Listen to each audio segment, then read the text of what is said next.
And what's up, everybody? Welcome to the StormCast, the world's best podcast. Let's go. Happy Saturday.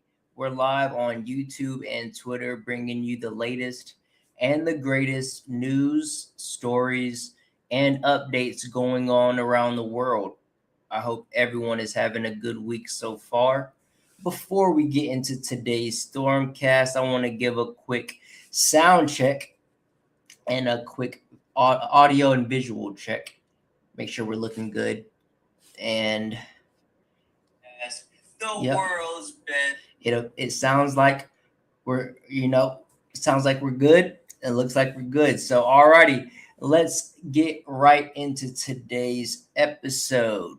So I did record a video or a live stream yesterday. I did go live for today's episode yesterday, but I was cooking, right? I was cooking, and my stream camera all of a sudden cut out. And so let's see if today's stream does that. Let's see if if we start cooking again and the camera goes out, but hopefully not. I see let's see if that happens again today. I see that we're looking good and sounding good though. So we should be good today. So I was an hour in yesterday live, and then all of a sudden my camera went out. So I just decided to scrap the entire live stream. But we should be good today. So with that being said, I did talk a little bit about before we get into what we talked about yesterday, if you haven't already checked out the latest episode 55, we talked all about the White House assassination attempt. And we talked more about that yesterday. And the guy who got convicted, the perpetrator of that attack, Cole Allen, he actually has been now indicted, and he is facing possible life or even the death penalty. So, not looking good for him. He's definitely cooked. We talked in episode 55, we also talked about Elon Musk versus OpenAI lawsuit. Elon Musk trying to, get even more money, that greed is something else. There's never enough money in the world. So he is suing OpenAI for, I think it's over $1 billion or 300 million, something like that. So he's going to become the first trillionaire if he wins that lawsuit. And we talked about the Department of Justice reviving executions, and a lot more. So if you haven't already checked that episode out, go and do so after this episode, of course. And as far as recovery goes, as you know, having a spinal cord injury, life is a constant battle of recovery. All right. So, me personally, with my spinal cord injury, I do want to walk again. I know I can. I know I will. And even if I don't, I want to have my body in the best shape. I want to be in the strongest shape in order, so that if technology comes out that would help people in my situation walk again, I will be in the best shape for it. Okay, so I've been trying to gain weight. I've been staying away from the vapes, the THC, and things like that, because I notice when I do smoke, I realize that I don't have as good as muscle synthesis, and I don't do as good in the gym. So also my sleep isn't as good either. I noticed that if I do smoke, I may sleep, I may rest, I may go to sleep, but I don't have as good as rest, as good as REM sleep. So been staying away from that, unless I absolutely need it. A edible here and there won't hurt too bad, but definitely staying away from smoking. And been feeling really good, feeling really vibrant, just feeling locked in. So been gaining weight, trying to eat a lot of protein, a lot of fat, just a lot of food in general, a lot of calories, and just been, as I told you, as I've explained my routine before, I've been doing a lot of bag work, lifting a lot of weights, getting a lot of resistance in. And now that it's starting to get hot, summertime's right around the corner, I will be doing a lot of swimming. So I look forward to hopping back in that pool here soon. That's really the best exercise I can do. Best low impact, best resistance training. And so, yeah, looking forward to that here soon, getting back in the water. All right, so that is the recovery progress for today's episode. Let's get right into some of the news before we get into some of the topics for today's episode. I'm not going to talk too much about the White House assassination attempt. I was going to talk about that, but I realized that it's really not that. It's really simply put, I can just tell you, as I said, Cole Allen, the perpetrator of the attempt, whether or not people think it was a real attempt, a stage attempt, possibly a false flag to garner more votes for the midterms for Donald Trump. A lot of people think that it was kind of a fake assassination attempt. Either way it goes, he is, like I said, being indicted now, and he faces possible life or death. So not looking good for that guy. In other news, let's get to that tab. Okay, so the Department of War has released the UFO files. What do we think about this? We'll get into it here, but I think it's some baloney, right? I don't believe that there are UFOs that have the capability to make it to Earth, right? As we know, space is so vast that, the sun is light years away. So making it out of our solar system would be light years upon light years. And then just the fact, the mere chance of, something reaching us from another planet, like aliens, like other life forms, is just, I don't think that will happen. Definitely no time soon, right? But Trump apparently has released the UFO files, and he says, have fun and enjoy, right? A lot of people are skeptical on this, believing that this is a distraction from the Epstein files and everything else going on around the world with the United States. Definitely, not to mention the war that we're in, with Iran and our involvement with Israel in Iran and overseas. So we'll get into that, but first, let's shout me out.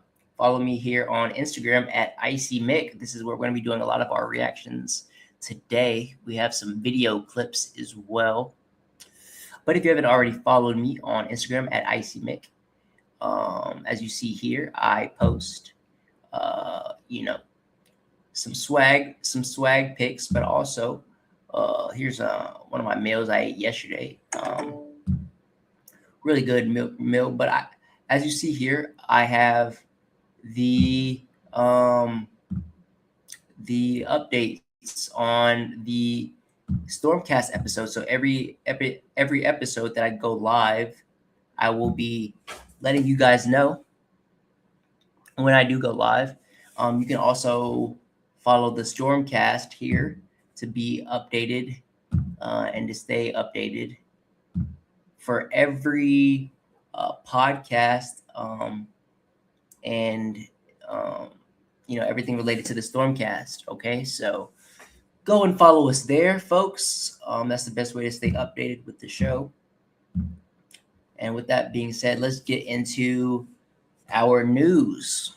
Okay, so President Donald J. Trump has released declassified UFO files as part of a broader transparency push on unidentified aerial phenomena.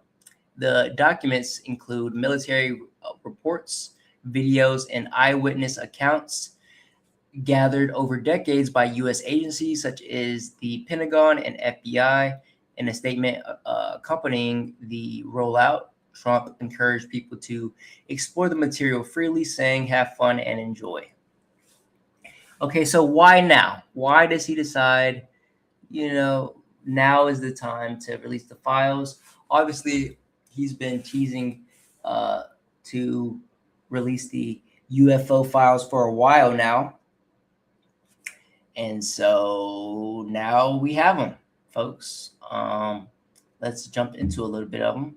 So here he is on Truth Social saying, quote, "As for my promise to you, the Department of War has released the first tranche of the UFO/UAP files to the public for their review and study in an effort for complete and maximum transparency.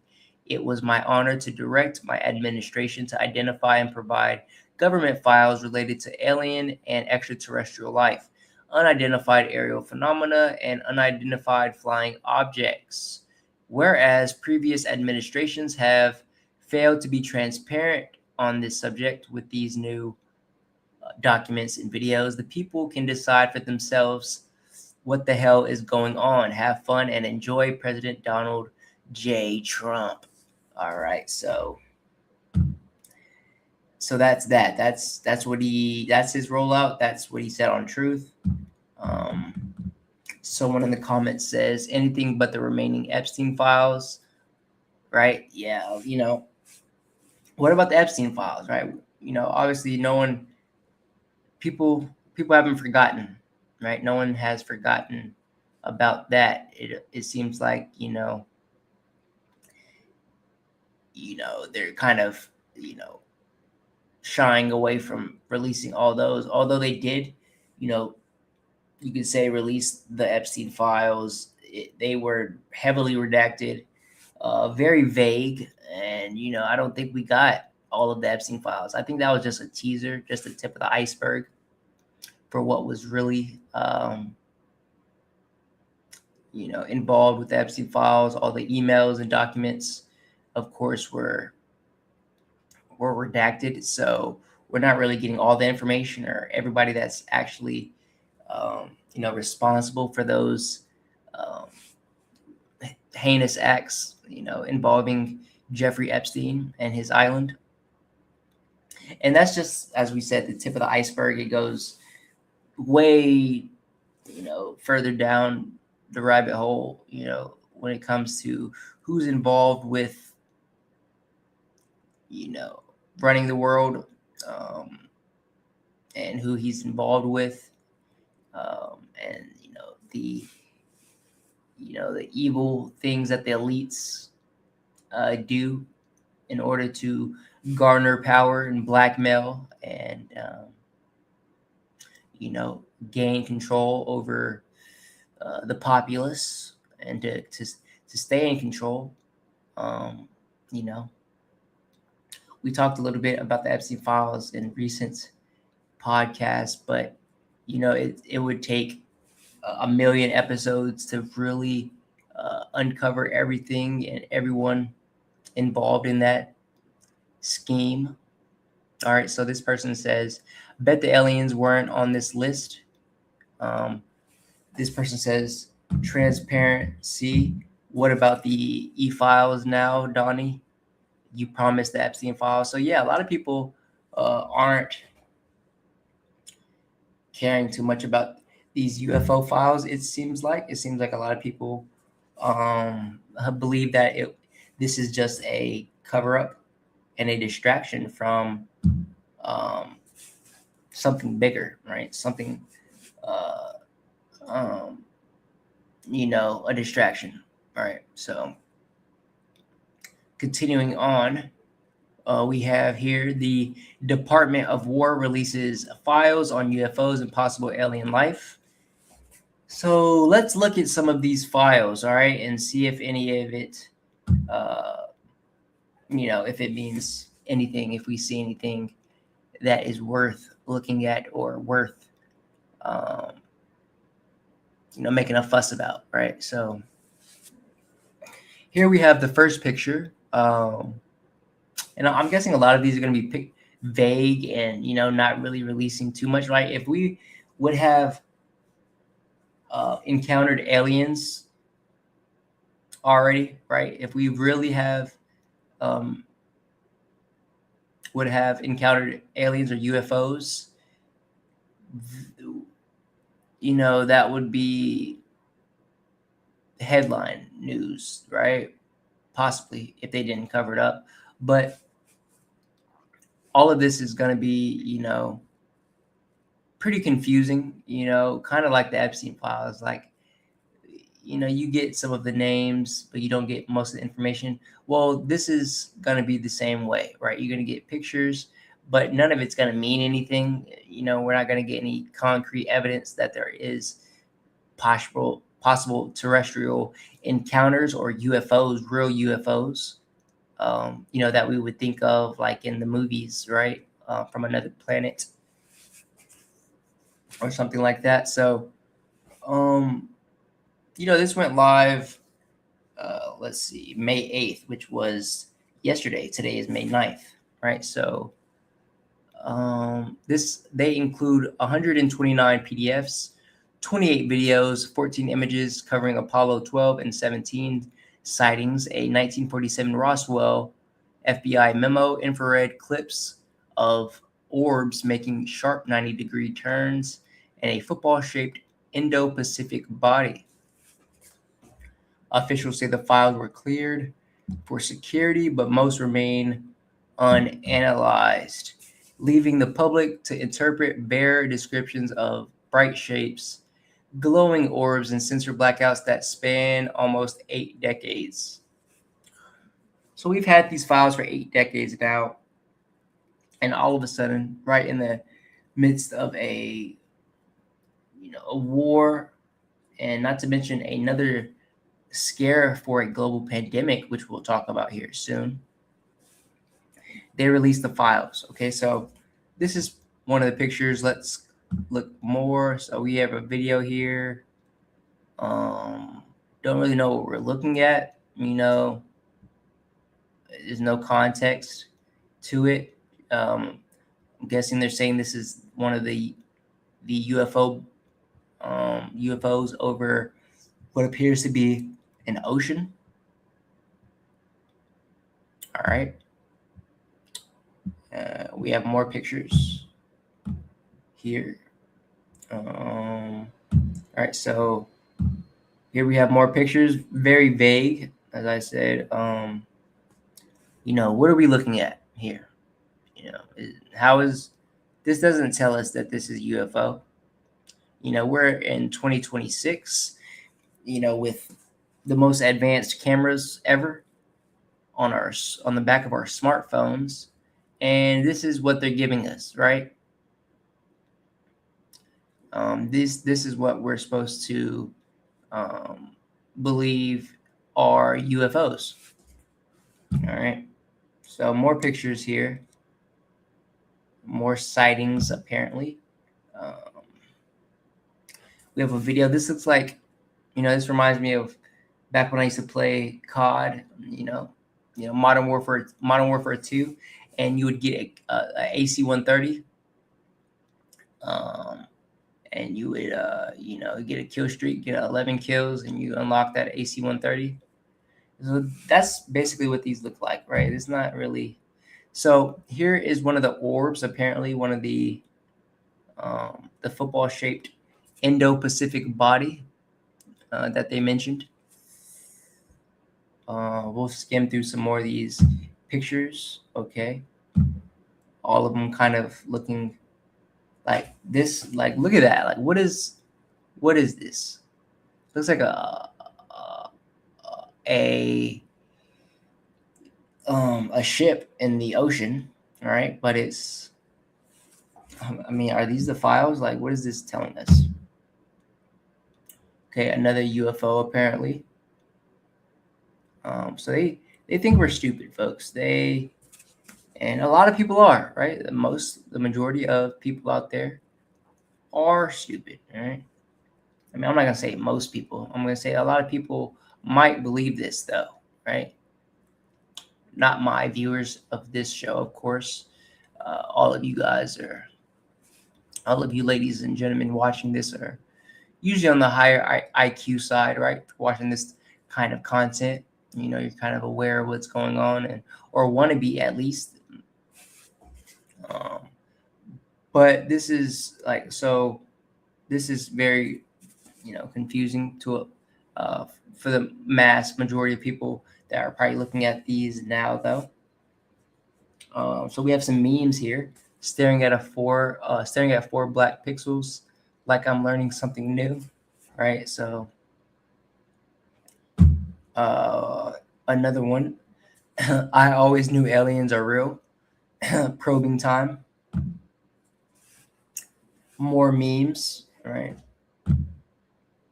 And we have a meme here, Donald Trump overlooking Epstein Island, saying, "Hey, look over there," right? Pointing at a UFO, right? So just a distraction, right? Check out some of these comments. This person says, "Great timing." This person says, "Pretty sure no one is interested. Where Epstein at?" Okay. This person says, "Anything but the Epstein files." Okay, so majority of people in all of these comments believing that this is a distraction from the Epstein files. It would go to say. So this person says, "Another Trump W. Thank you, Trump, for giving the people what they want. I know the last 5 presidents didn't do it, but this president did." Okay, so this person, the rare person here in support of this, the release of this, right? So what do we have? Do we have more? Yes, we have more to go along with this news piece. So here we have UFO witnesses in newly released files reported seeing 4-foot-tall crewmen wearing spacesuits. Okay, witnesses in newly released files reported seeing 4-foot-tall crewmen wearing spacesuits. So these are the aliens, I guess, that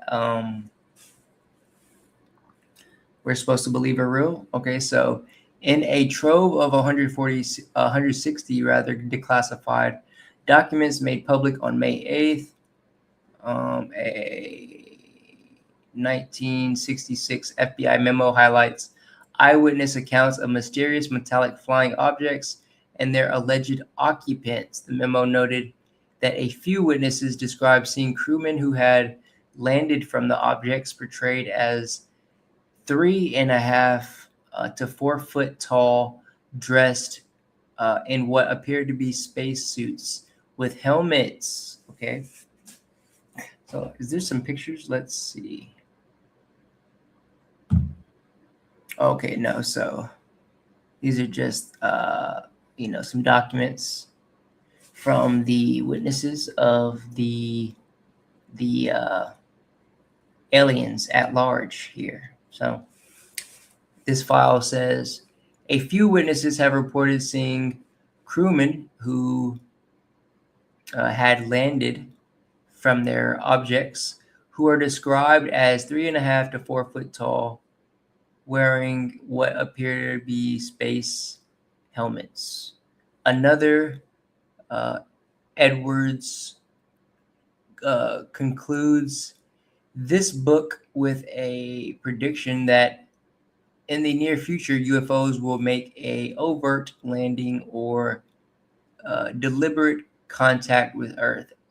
A copy of this letter is being directed to Denver in view of the construct awarded, or is it contract rather, So award in the view of the contract awarded to Dr. Edward Condon, the above is being called to the Bureau's attention in view of the press report of.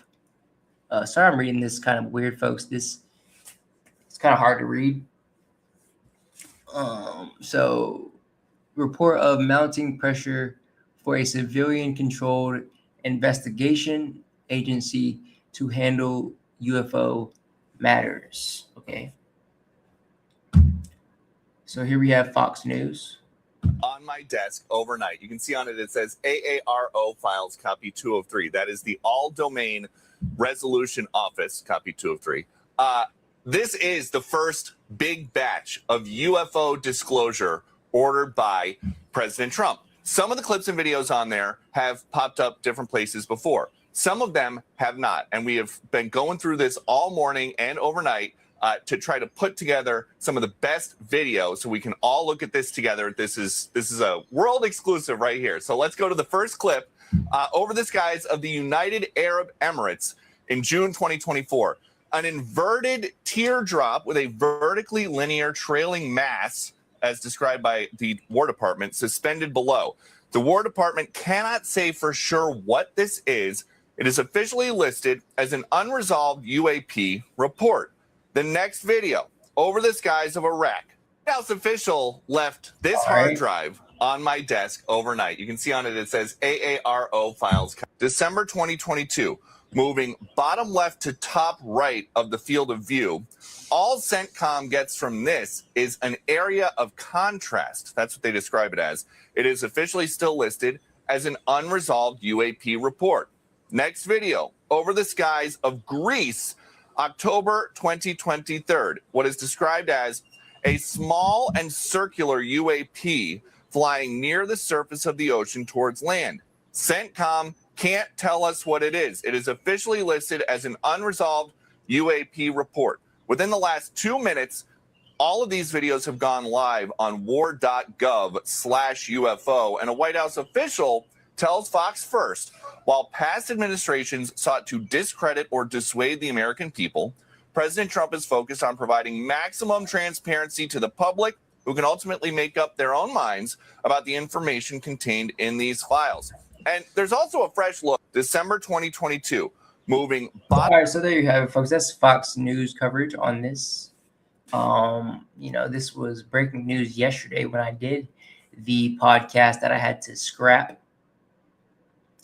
But either way, still very fresh, still very new. More going to be coming out soon.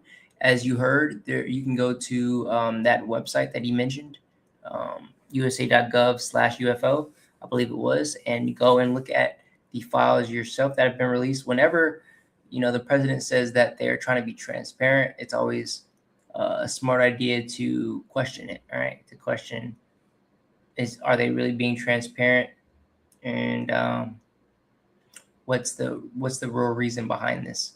I don't see anything here that looks alarming or like new or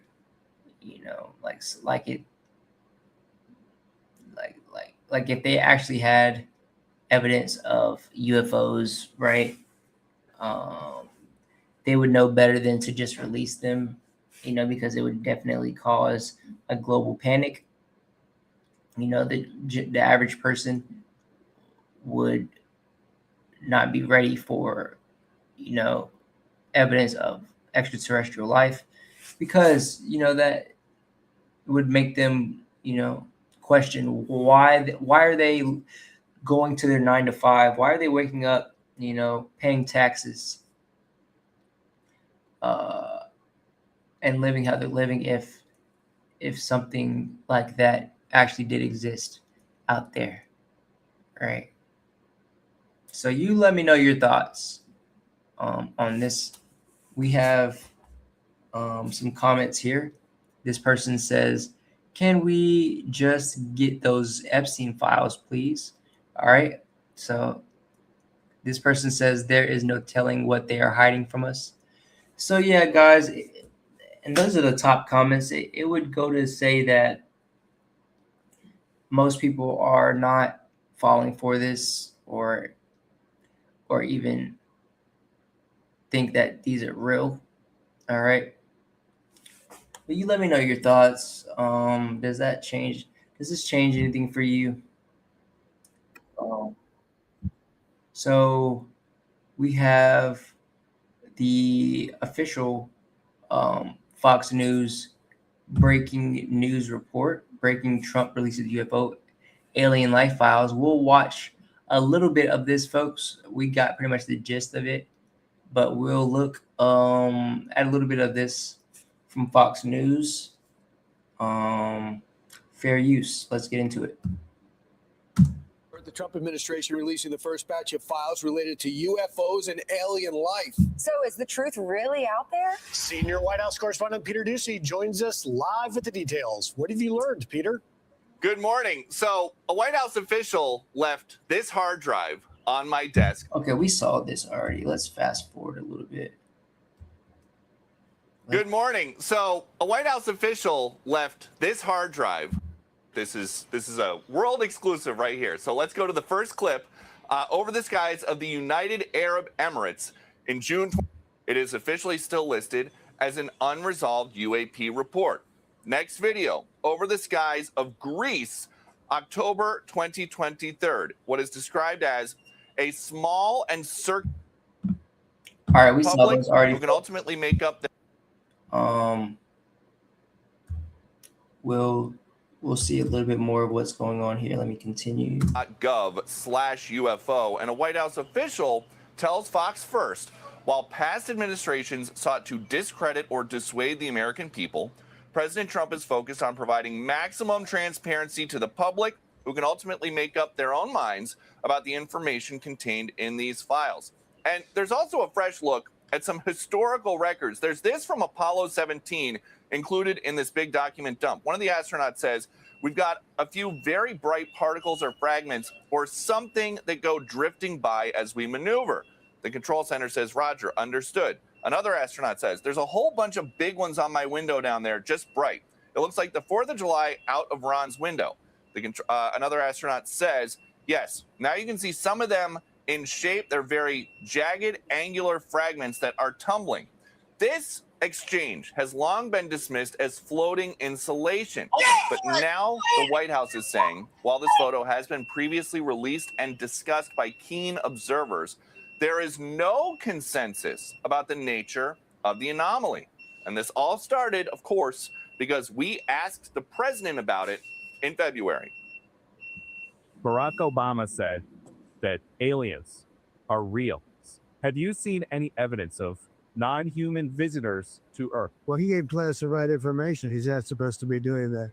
You know, So aliens are real. well, I don't know if they're real or not. I can tell you, he gave classified information. He's not supposed to be doing that. Well, he made it. Okay, so Trump is claiming to try to be transparent with releasing these files, and then he is asked about Obama's statement that aliens are real, and he says that he shouldn't be given classified information. So which one is it? Are you wanting to be transparent with the people or withhold the information and keep it classified, right? So that's where, that's what leads me to believe that these files are bogus. You're right. And not to be taken seriously. But let's see what else he has to say out of his mouth. A big mistake. He took it out of classified information. No, I don't have an opinion on it.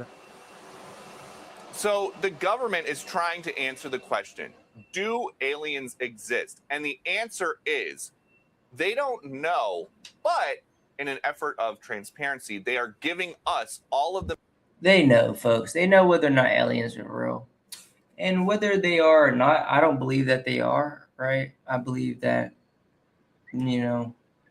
those UFOs could have been, objects from other countries, from other governments, perhaps China, Russia. You remember a while back, a couple years ago, we had that Chinese balloon hoax in our country, and people believe those were UFOs. So, I mean, perhaps, a super intelligent species out there for whatever reason, targeted Earth and wants to, come to Earth. I don't know why something that intelligent that could travel light years and speed would want to come to Earth. Not too much here to see.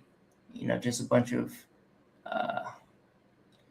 you know, um, people running around like ants. That's what we would look like to them, right? Building colonies and starting wars with each other. The most impressive thing we've done, I guess, is go to space. If you believe that, and go to other planets, perhaps the moon, if you believe that as well. But we're not anything special here. We're not that advanced in the grand scheme of things, right? So, there's just no reason for aliens to want to visit here. It's just my belief. You let me know what you think about aliens, and if you think alien life perhaps is real. Don't get me wrong. I think there are other, other beings in faraway planets, perhaps stars that are intelligent and perhaps can space travel and are advanced enough to do so and have the technology. But I don't think they would have come to Earth for whatever reason, for any reason at all. So yeah, let's continue on. Material that they are working with as they try to answer that question. All right. Back to you. Peter, so many questions. The internet has been ablaze about this for a long time. And one of the things that the unidentified anomalous phenomena people want to know is what the government has collected from belief that these things crashed. There was crash retrieval and that we have some sort of evidence. Is there anything in this batch of released files that would answer that question? There's nothing in this batch, but we've been told that this is about to become a regular thing because there are hundreds of documents and dozens of pieces of media, videos and photos that are contained on this drive that has just been uploaded to the new website, which is war.gov/UFO. There is nothing like that in this batch, but they are going through and they are working to declassify whatever they can because President Trump told them to. And this is different than when he ordered the Kennedy files to be unclassified and just put everything out all Kennedy files? You mean Epstein files, buddy? once. It was millions of pages, a huge file.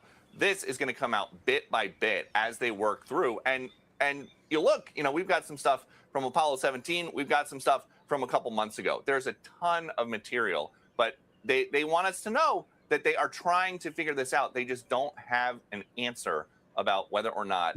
They just don't have an answer because there is no answer.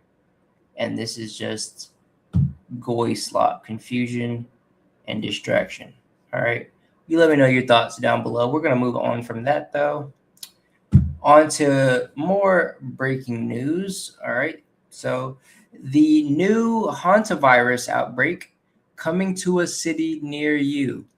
Everything you need to know about the Hantavirus. Okay. So right now, health agencies around the world are monitoring a multi-country outbreak linked to a cruise ship in South America, putting hantavirus back in the global spotlight. So here we go, folks.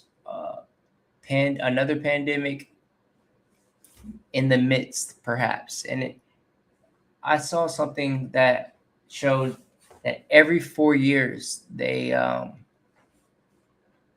drop a new virus, right? There's a new virus outbreak and a pandemic scare. Of course, the most recent being COVID-19, that whole pandemic, which was a huge scandemic, as many call it.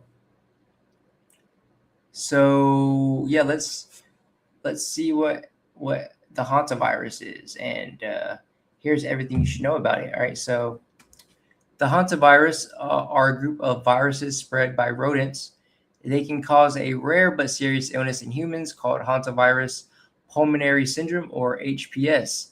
So it's spread by rodents through urine, droppings, or saliva. It can cause HPS, a severe lung illness, rare but potentially life-threatening. So how is it spread? Hantavirus is not spread from person to person, like COVID was, right? You can get it by coming in contact with rodent urine, droppings, or saliva.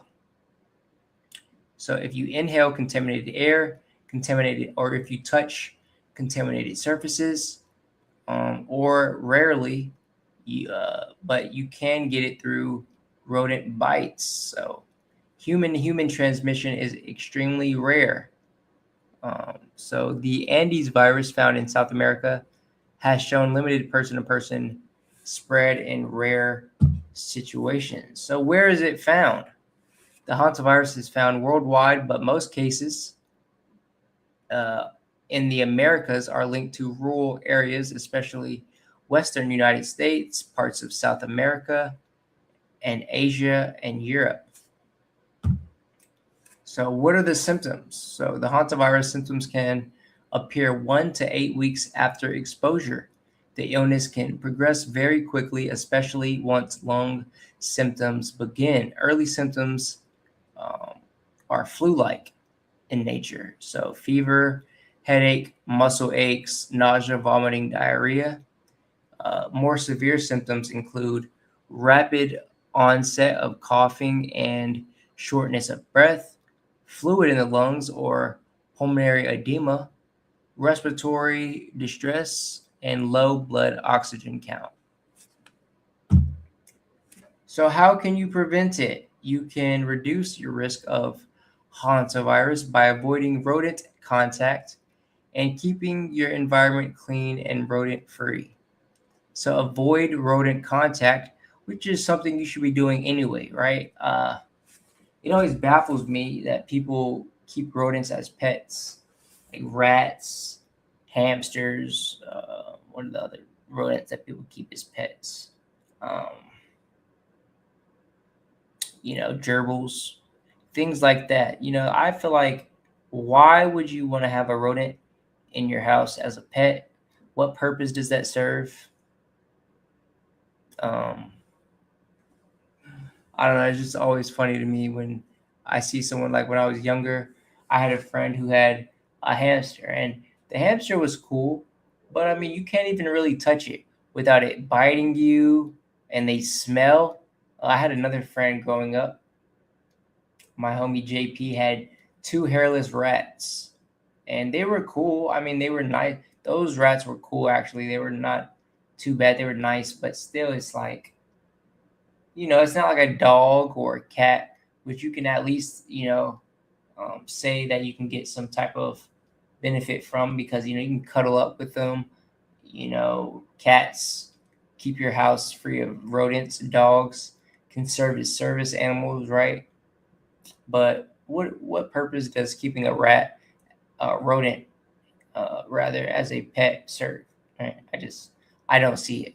But how can you prevent it? You can, as we mentioned, avoid rodent contact, clean safely, keeping your home clean, eliminate food sources that rodents,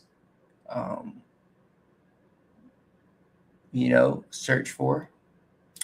You can rodent-proof your home, and be careful outdoors. So there you have it, folks. What to do if exposed. If you think you have been exposed to hantavirus, act quickly. Early action can save lives.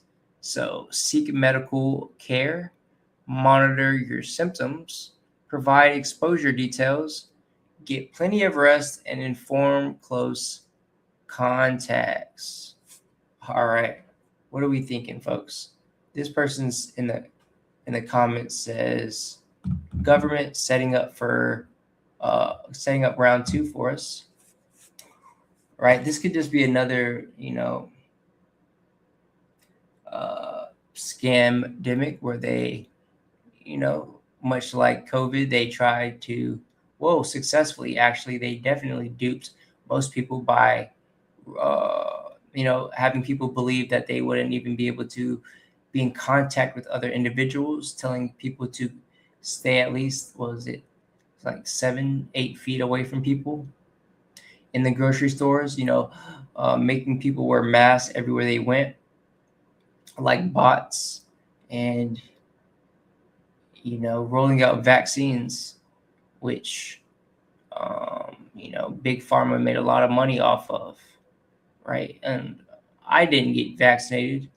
Luckily, I didn't have to for any reason, but a lot of people did, whether they were in the military or their job made them. And those people, I feel bad for it because they got duped, right? They injected themselves with something that had more potential side effects than it did benefits. All right, so are we seeing another scamdemic on the way? This person says, ain't falling for this again. And I'm right with you there, buddy. I think this time a lot of people will be more skeptical if they do consider this a pandemic.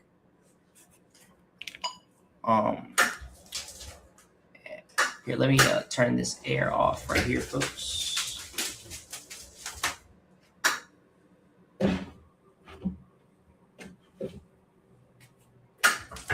I had the air directed right on me. Sorry about that. Had to adjust that a little bit. How are we looking in the chat? Let me take a quick look. All right, cool. Looking good. So, yeah, there you have it, folks. Yeah, like I said, most people are going to be more skeptical this time around. Continuing on with this subject, though. So the deadly cruise ship Hantavirus Outbreak, believed sparked by Dutch couple who died after bird watching at landfill. So this is how the hantavirus was started, I guess. We'll read more on it. We have a video here. Outbreak and continue. Oh, let's go back. His journey to Spain's Canary Islands after evacuating 3 people for medical treatment. After arriving, the remaining passengers on board are expected to return to their home countries. Spanish health officials say they are asymptomatic, but some local leaders have concerns. We still do not have a clear understanding of the passenger's condition, the contagion, or the strain itself.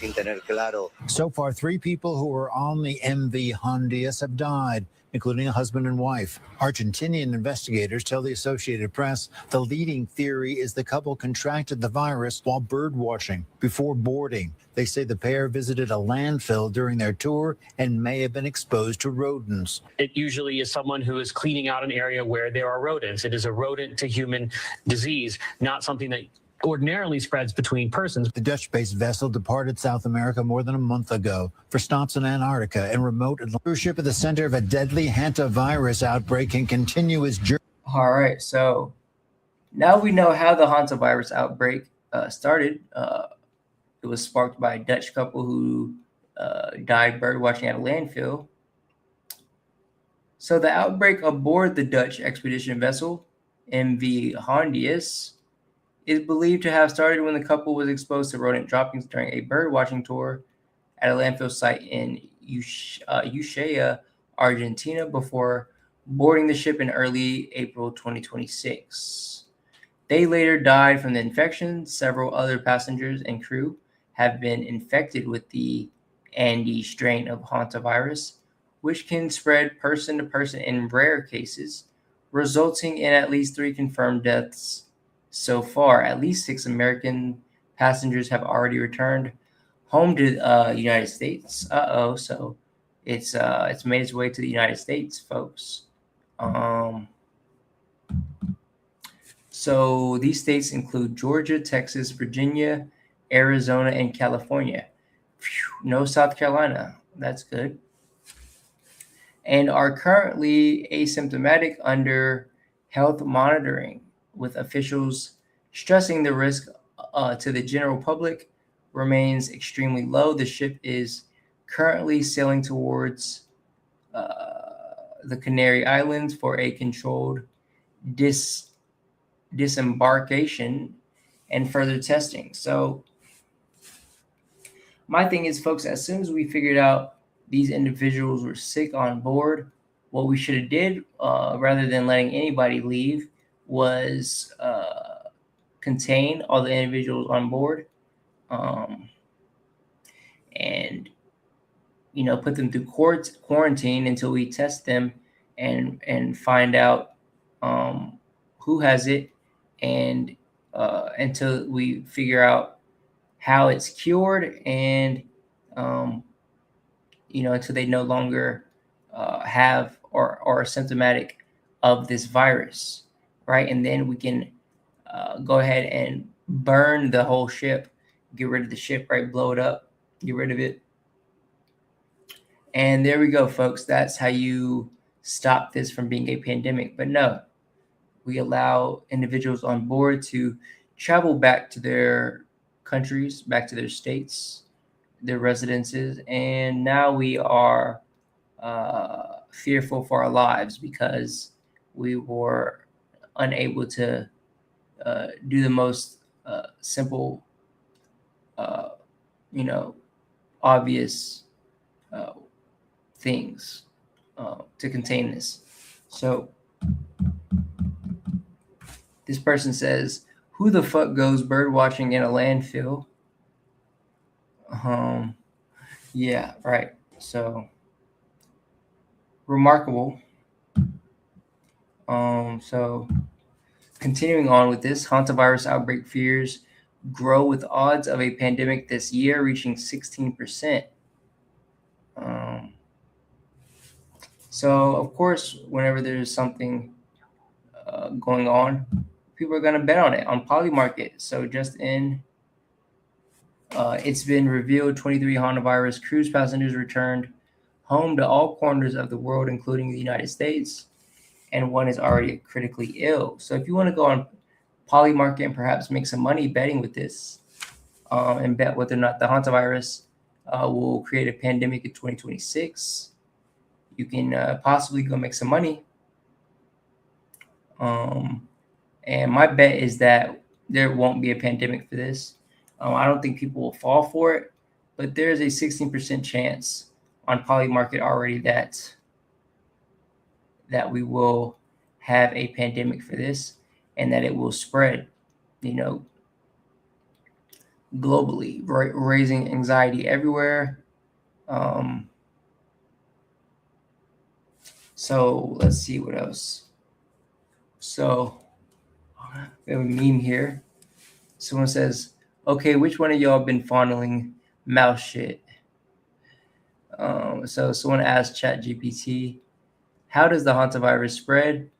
And which we got a answer.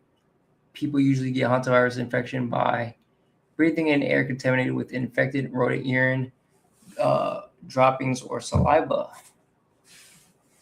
So Spain has agreed to receive the cruise ship linked to Hantavirus outbreak, but Canary Islands leader Clavijo is opposing the docking and demanding an urgent meeting with PM Sanchez. And this person commented under, "No, they got to Titanic that ship immediately." Right? Yeah, I agree. We got to get rid of that ship as fast as possible. So if it happens, at least I'll have enough money to buy toilet paper. Someone says in response to the hantavirus pandemic in 2026. All right. More memes here, me getting ready for the hantavirus. All right. So yeah, get ready to put your face shields on, folks. Because they are going to milk this, right? Governments everywhere around the world will milk this to make money, whether it be vaccine rollout or, to establish more control over you. So we have a meme here. Someone says, my dad is not messing around this time, LMAO. He got a text from his dad saying, can you help me set up a TikTok? Apparently another pandemic is coming and I'm not missing out on becoming an influencer this time. Well, that's right. At least when COVID happened, a lot of the good thing that came out of it was a lot of people made money off of TikTok, right? That's the best thing that came out of it. A lot of people became influencers during that pandemic because, well, quite frankly, they had nothing else to do, right? And I haven't been on TikTok in I don't know how long. It's got to be at least 2-3 years now, and I don't miss it, folks. I straight brain slop. Whenever I do watch TikTok, I find myself scrolling for hours and just afterwards feeling like crap, right? And feeling like I have accomplished nothing. So yeah, I don't have TikTok anymore. I don't have Snapchat anymore either. Only social media I'm on is Instagram, YouTube, obviously, Twitter, and Facebook. And those are because I get a lot of my news from there, and I do get, I feel like I do become smarter on those sites sometimes because I can at least do some research and get updated with what's going on. But on TikTok, I just feel like I am wasting my life scrolling. But a lot of you out there may, still be on TikTok. I know a lot of people still are on there. So we got a meme here. Virologist says, it's bizarre because hantavirus almost never spreads from person to person like this. It's usually contracted through exposure to rodent feces or something. The cruise ship chef says, yeah, it's got a picture of Ratatouille here. All right, more memes. So let me know down below. Do you think it will spread? All right. Do you think this is even a big deal?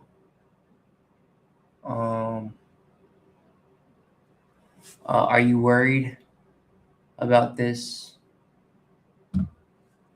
Continuing on, authorities are searching for 29 to 40 passengers who reportedly left deadly hantavirus cruise ship before outbreak was fully confirmed. All right. So let's see. We have more on this. This from BBC News. Let's give it some volume. Multiple countries, including the UK, are scrambling to trace passengers who left a cruise liner before the deadly hantavirus outbreak was confirmed. Singapore is now isolating and testing 2 people who were on the ship. Hantavirus typically spreads from rodents, but it's thought that in this case, it may have passed between humans that were in close contact. About 150 people are still on board the liner. The MV Hondius left Argentina on the 1st of April. 10 days later, on the 11th of April, the first passenger died, a Dutch man who is suspected to have had the virus. The cruise ship continued on to the remote South Atlantic island of St. Helena, where the wife of that man disembarked with his body. She then travelled to South Africa, where she later died. And we now know that 30 passengers in total left the ship, who also disembarked in St. Helena. 7 are British, 6 are from the US, 3 from the Netherlands, 2 from Canada, Switzerland and Turkey, and 1 case each from Germany, Denmark, New Zealand, Singapore, Sweden. Officials from multiple countries, including the UK. All right, there you have it, folks. Now we are on a manhunt for and the Caribbean island of St. Kitts and Nevis. We already know about 2 British people as well who are self-isolating at home and flew back to the UK. Now, neither had symptoms, but contacted authorities when they heard about these ships' cases. And the cruise ship has then continued its trip, dropping anchor off the coast of Cape Verde on the 3rd of May. We can show you the current position of the liner. The remaining passengers and crew are now sailing to the Canary Islands, where they could be allowed to disembark on Saturday if they don't appear to have symptoms. And the Caribbean island of St. Kitts. All right, so let's check out what people are saying about this here down below. Scroll down a little bit here. So the people have spoken, right? This person says, well, if they shut everything down again, at least we will have GTA 6. All right. This person says, hold on, I gotta start learning how to dance. I'm gonna be a content creator this time. This person, this virus is not real.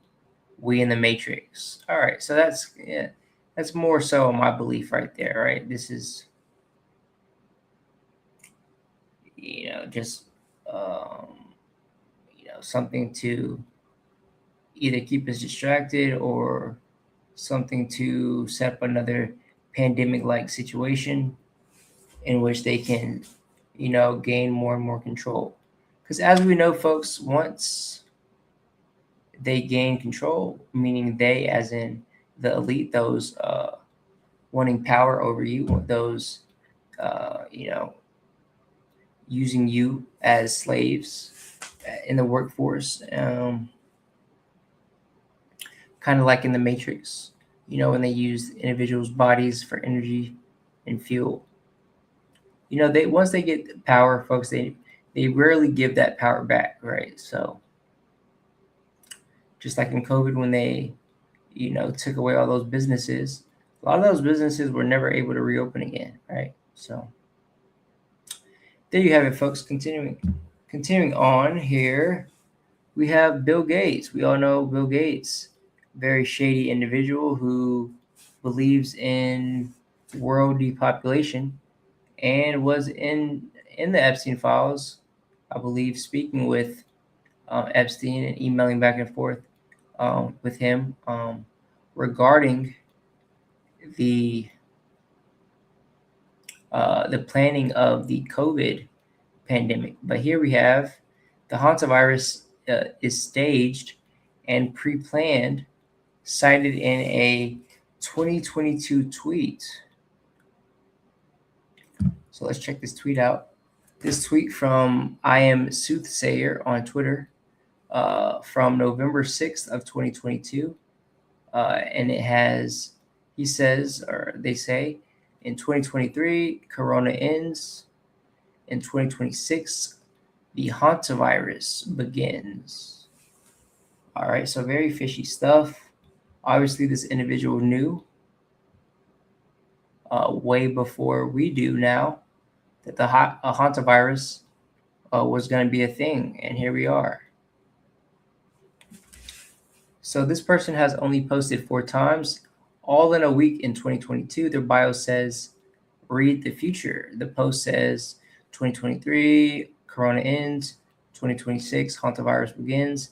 It's the only post like this. Grok confirmed it has not been edited since 2022. Very weird, folks.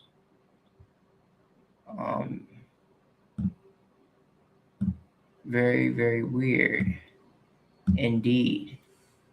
So there you have it, folks. These pandemics are not a coincidence. They are planned way ahead of time.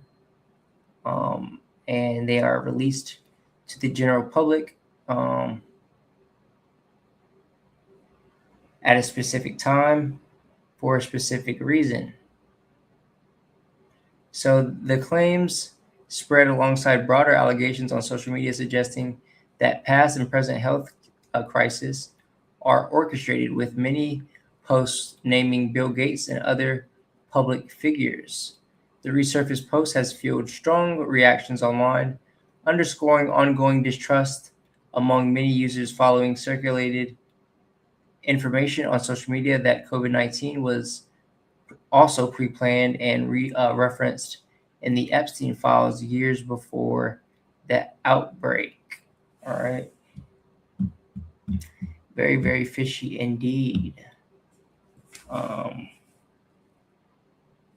So it's hard to believe the government for anything at this point. Obviously, we've been lied to for years now for various things, but most notably the most recent COVID pandemic. All right, so this person in the comment says, why did they let them off the ship? It's a good question. I asked the same thing. I said the same thing, right? We could have quarantined them, and this could have been a done deal. This person says, the world won't comply this time around. Okay, a lot of people woken up to the fact that we've been lied to in the past, and we won't be duped again, right? Of course, you have those individuals out there that probably will still believe this, and they'll get jabbed another time once they roll out a vaccine for this. You let me know down below. Will you take the vaccine for it this time if they do come out with the vaccine for this? And so, yeah, we're going to move on from this into some more news, right? I think that's enough of that. We got the gist of it. Pretty much, folks, if they come out with a vaccine for this. Okay, so actually, we'll continue on here. We have Moderna to develop new mRNA hantavirus vaccines. All right, folks, so they're already getting ready to capitalize off of this, right? So I'll let you know here, folks, I won't be taking a vaccine for this. I won't be taking a vaccine for anything because my ancestors didn't take vaccines. So what do I look like taking vaccines? Obviously, I got shots. You had to get shots growing up, when you're younger. You didn't have a choice, right, for school and things like that. But I'll no longer be injecting myself with any man-made vaccine for any reason. All right. So let's move on, folks, to the Stefon Diggs case. All right. Stefon Diggs made headlines for accusations brought up by his chef slash side chick that that he strangled her, apparently, right? So Stefon Diggs found not guilty after after his side chick accused him of attacking her. Not looking good for Stefon Diggs. He already is, made headlines for everything with him and Cardi B. They broke up recently, apparently, because of some domestic issues in their relationship. And so this doesn't look too good for our boy Stefon here. So here we have him in court. Charge of assault and battery. What is your verdict? Guilty or not guilty? Not guilty. Madam Forelady, members of the jury, hearken to your verdict as the court has recorded it. Upon your oath, you say that the defendant is not guilty of the count of strangulation or suffocation and not guilty of the count of assault and battery. So say you, Madam Forelady? Yes. So say all members of the jury. Yes. All right, thank you. Jurors, please be seated for a moment. Provided on the form. If you want copies of any documents associated with these charges, you must request them immediately before the charges are sealed. Once the charges are sealed. So here he is tearing up, folks, after hearing his, the verdict on the case of him not being guilty, which is good. Shout out to him. Yeah, never want to see another man, duped by the system because of accusations by a woman, right? At this point, when they say believe all women, folks, don't believe all women. Most of these accusations are false or highly exaggerated, right, for the benefit of the woman. Obviously, we know she wanted probably a lot of his money, right? That's probably what this is about, amongst probably jealousy. Well, we'll continue on reading about it, but it's always good to, when someone is found not guilty, another black man, after being the subject to a financially motivated accusation. Sealed.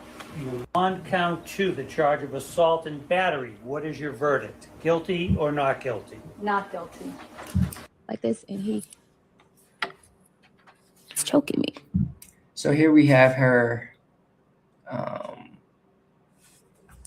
taking the case, the side chick slash chef, Jamila Mila Adams. Let's see what this chick has to say. Diggs' former live-in private chef accused him of smacking and choking her at his Dedham home last December, following a text argument over a pay dispute.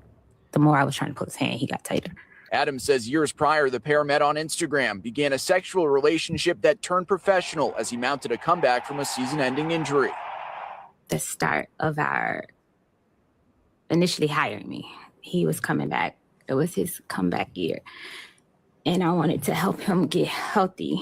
But Adams says things soured over her relationship with another Diggs staffer, and when she was not included on a bi-week trip to Miami. Me and his girlfriend, Cardi B, we were talking about having like outfits and stuff. It was like a whole thing being planned. In cross-examination, Diggs' defense began poking holes in the difference between Adams' testimony and the police report she filed 2 weeks after the alleged incident, including deleted text messages and no photographic evidence of alleged injuries. Like this, and he's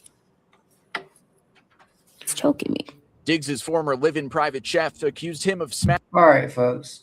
Women, I mean, hopefully Stefon Diggs will have learned finally that, women will ruin your life, right? They absolutely will. Because most times, luckily not for him, but in most cases, the women has the favor in the court, right? Most times women get favor in the system, right? And they believe them over the men a lot of times, just naturally, right? So Diggs, who pleaded not guilty from the start and denied the allegations as financially motivated, became emotional with tears as the not guilty verdict was read. He had been facing up to 5 years in state prison.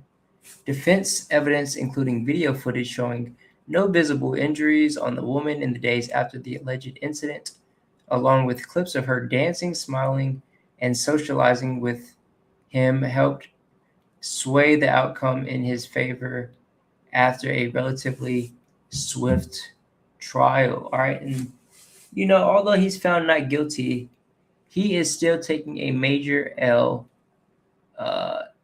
in this, because a lot of NFL teams are not going to want to mess with him after this, right? He may be a phenomenal athlete. He may still have juice in his tank after his injury. I mean, last year, obviously, he went to the Super Bowl. They lost, but he had a great season. I believe he had over 1,000 yards receiving. But I do believe he has been dropped from the Patriots, and he is now a free agent. So good luck to him, getting a team to take a chance on him after all of this drama. Because, teams, they don't want to get involved with someone bringing drama to the locker room, right? There's too many other receivers, athletes, hungry, young football players to draft or get into your program. Rather than dealing with someone who is a locker room cancer, right? And it's going to bring drama, like he has, right? Just not looking good for him in general. So I believe the woman in this case should definitely be tried for making these false accusations and wasting a lot of his money, because I'm sure he had to pay all type of money to his lawyers for this, right? So she needs to get to be sentenced for this, for these false accusations, right? Because the defamation of character is not good for him and his future, right? I believe he had like 4 or 5 women pregnant at the same time while he was with Cardi B, including her. So obviously the dude he's not going to have a lot of money. I mean, obviously he's had his contracts, he's made his money, but raising that many children, having to, tend to the needs of all those women, it's going to burn a hole in his pockets, right? And she should be sentenced for these accusations on him, right? But I'm happy for him. Let's see. So there's more on this. Stefon Diggs was fucking his private chef and her co-worker at the same time. Not surprising, right? He's a football player, a famous athlete. You know, they get the most women, right? These athletes, basketball players, baseball players, any athlete in general, right? Women flock to them like flies on shit, right? Because not only do they have status, but they're athletic, right? They're built, you know, oftentimes muscular, you know, they have, you know, tall, rich. So I saw something in the past when he was with Minnesota before he went to the Texans and then later to the Patriots. There was a thing when they asked the Minnesota football players, they asked them which football player on the team do you most are you most what was it that you should stay away from, just keep your wife away from or your girlfriend away from, and they all said Stefon Diggs. So obviously this guy's known for being a player, right? So Stefon Diggs, former chef, while under oath, confirmed that he was also sleeping with another female employee at the same time he was sleeping with her. So that's what's going to make him cause jealousy, right? You can't be playing with these women, right, in their face like this, because they're going to get jealous, folks, and they're going to be looking for a reason to strike you down, right, whenever they can, right? So jealousy is a real thing with these women, and a woman's scorn. Fear no evil like a woman's scorn, I believe the quote goes, something like that. So let's see what she says here. A ongoing sexual relationship with Lindsey Bolin, and this person, she didn't like me, that fact that I was in the house. So you mentioned Lindsey Bolin. Who's that person? Lindsey Bolin, it works for Mr. Diggs. And how? What did she do? I can't quite answer that. I just know he provides. She can't quite answer, right? Well, I know what she does. She sucks and fucks this man whenever he wants. That's what she does, and she spreads them cheeks and opens those legs for him. That's what she does. Housing. She's I don't know. Yeah, she works for him. And so you and Lindsay get into any sort of argument, or you mean, or? We didn't get in. We got in an argument after Mr. Diggs confronted me. She sent me a message first, per his instruction. Mr. Diggs had a ongoing sexual relationship. All right, so there she goes. Spilling the beans there in court on his assistant. We're going to take a look at her here in a little bit. But this person in the comment says he's somewhere getting head watching this on IG. Right? This person says this is how females behave when they get around guys with money. Correct. They are predators.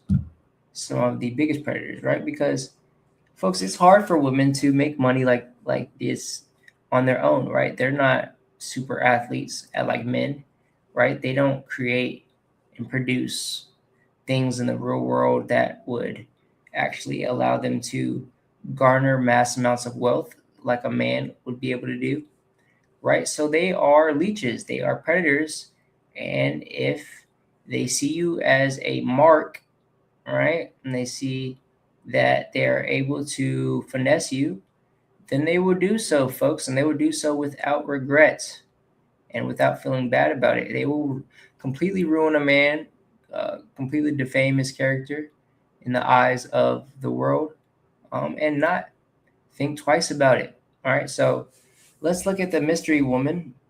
that Stefon Diggs' chef was jealous of. Here we have her, folks, with a nice, juicy BBL.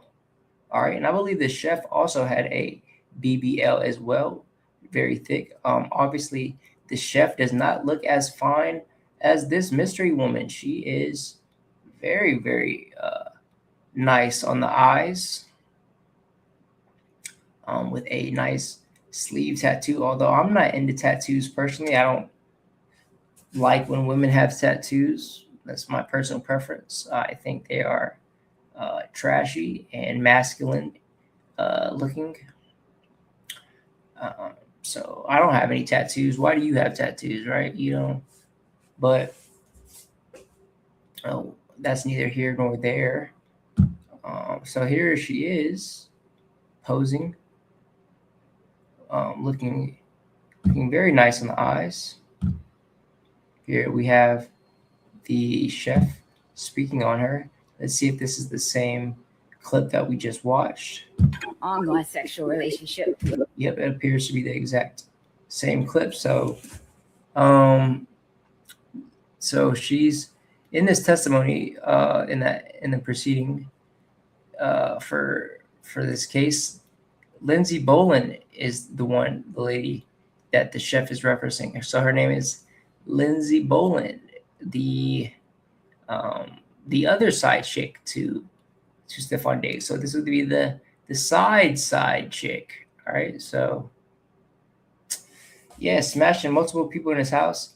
My thing is, folks, why even, you know your higher status, why even bring all these women around each other? You know they're gonna talk. You know they're gonna, it's gonna create drama. And hopefully he's learned his lesson from this, right? Probably not. He'll probably go back out there, and he's probably still doing it right now, right? But hopefully he moves smarter in the future. And so yeah, hopefully he's able to get picked up from a team as well. I believe he's a free agent, so good luck to Stefon Diggs. And we'll keep you updated with him in the future, because I do play fantasy. So if he makes it to a team, I'll pick him up in one of my squads if he makes a squad. All right, so let's move on to some more news. This right here, striking headlines and striking the hearts of many around the country. We have former FedEx driver sentenced to death for kidnapping and killing 7-year-old girl during delivery. All right, so former FedEx driver Tanner Homer, 34 years old, was sentenced to death on May 5th, 2026 by a Tarrant County jury for the 2022 kidnapping and murder of 7-year-old Athena Strand. Prosecutors presented evidence, including chilling dash cam audio and video from inside the van, that Homer deliberately abducted the girl after delivering a package of Barbies to her Paradise, Texas home on November 30th, 2022. The first words he said to her were, "Don't scream or I'll hurt you," repeated twice.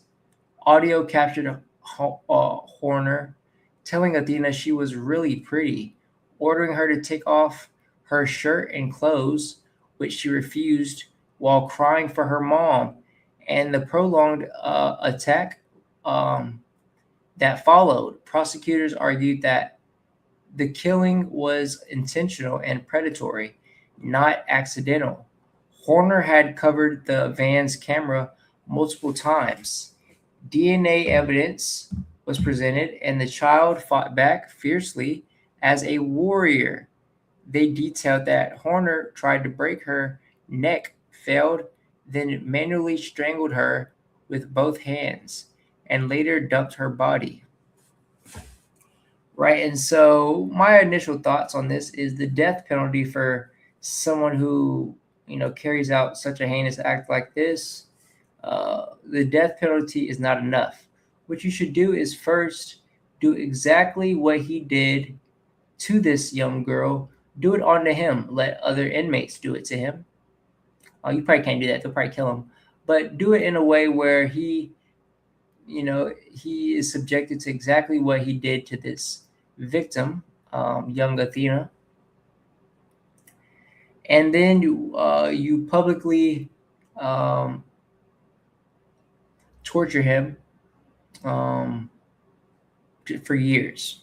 Every day we make a TV show out of it, right? Where you can tune in live to him being tortured every day, 24/7. We can watch him, and then maybe when he gets nice and old and right before he dies, then you publicly execute him, right? But just a firing squad or a electric chair or you know lethal injection is not enough for someone who does something like this. We need to make a national example of this guy so that perhaps some sick individual out there thinking to do this again thinks twice, right? And that's how it should be done. Let's look at some of the comments though. This person in the comment says public firing squad live stream. Okay, so yeah, we'll live stream it, but public firing squad is not enough. A bullet is way too fast for the things that he did to this little girl, right? So let's see what's going on here. So here we have the verdict for the trial of Tanner Horner. Tanner Lynn Horner has been adjudged to be guilty of the offense of capital murder as found by the jury. Jury having answered the special issues making it mandatory that your punishment be death, it is therefore the order of this court that your punishment be death. Before the hour of sunrise on a date to be determined by this court. Recording inside the cab, those showed those of us present in court how Horner cleared out the space in the back of his truck before pulling over at Athena's home in Wise County.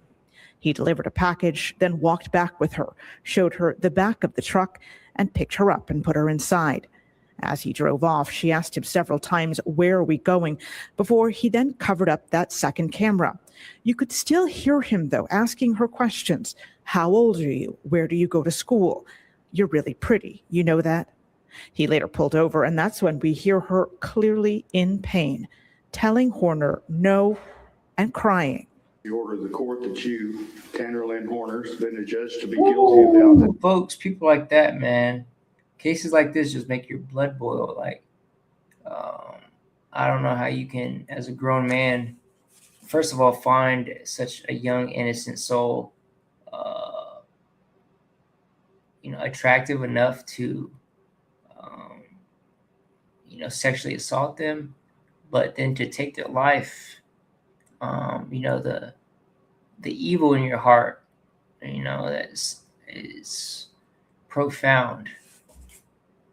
No and crying. After about 18 minutes, Horner took off driving again, making several stops, during which audio captured Athena's final moments.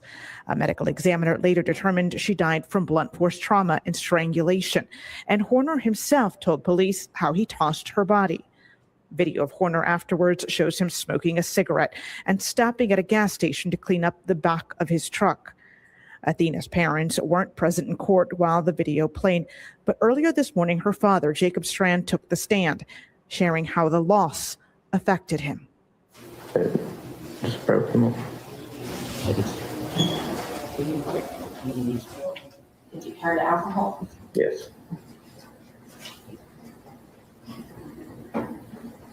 What about the marriage? It ruined my marriage.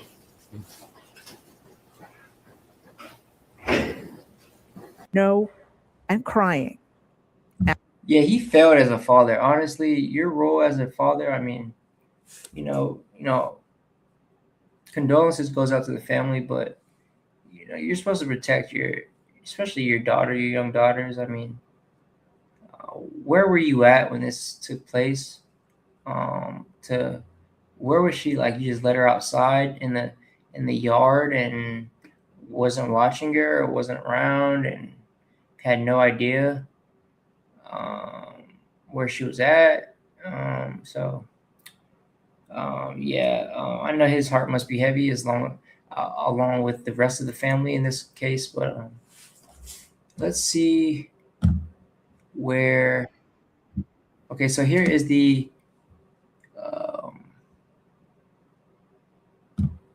Tanner Horner sentencing to death for the murder of Athena Strand. All right, so here's the trial. And this is 4 minutes, folks. So we are going to, let's see, we're going to speed this up a little bit because that's kind of long, right? So let's give it some speed here.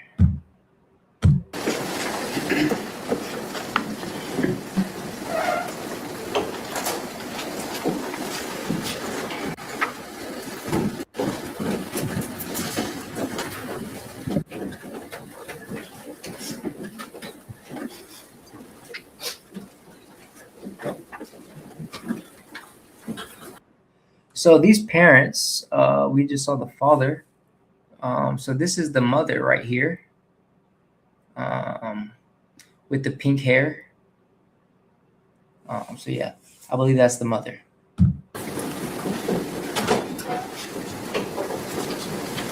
Everyone may be seated. Good afternoon, Mr. President.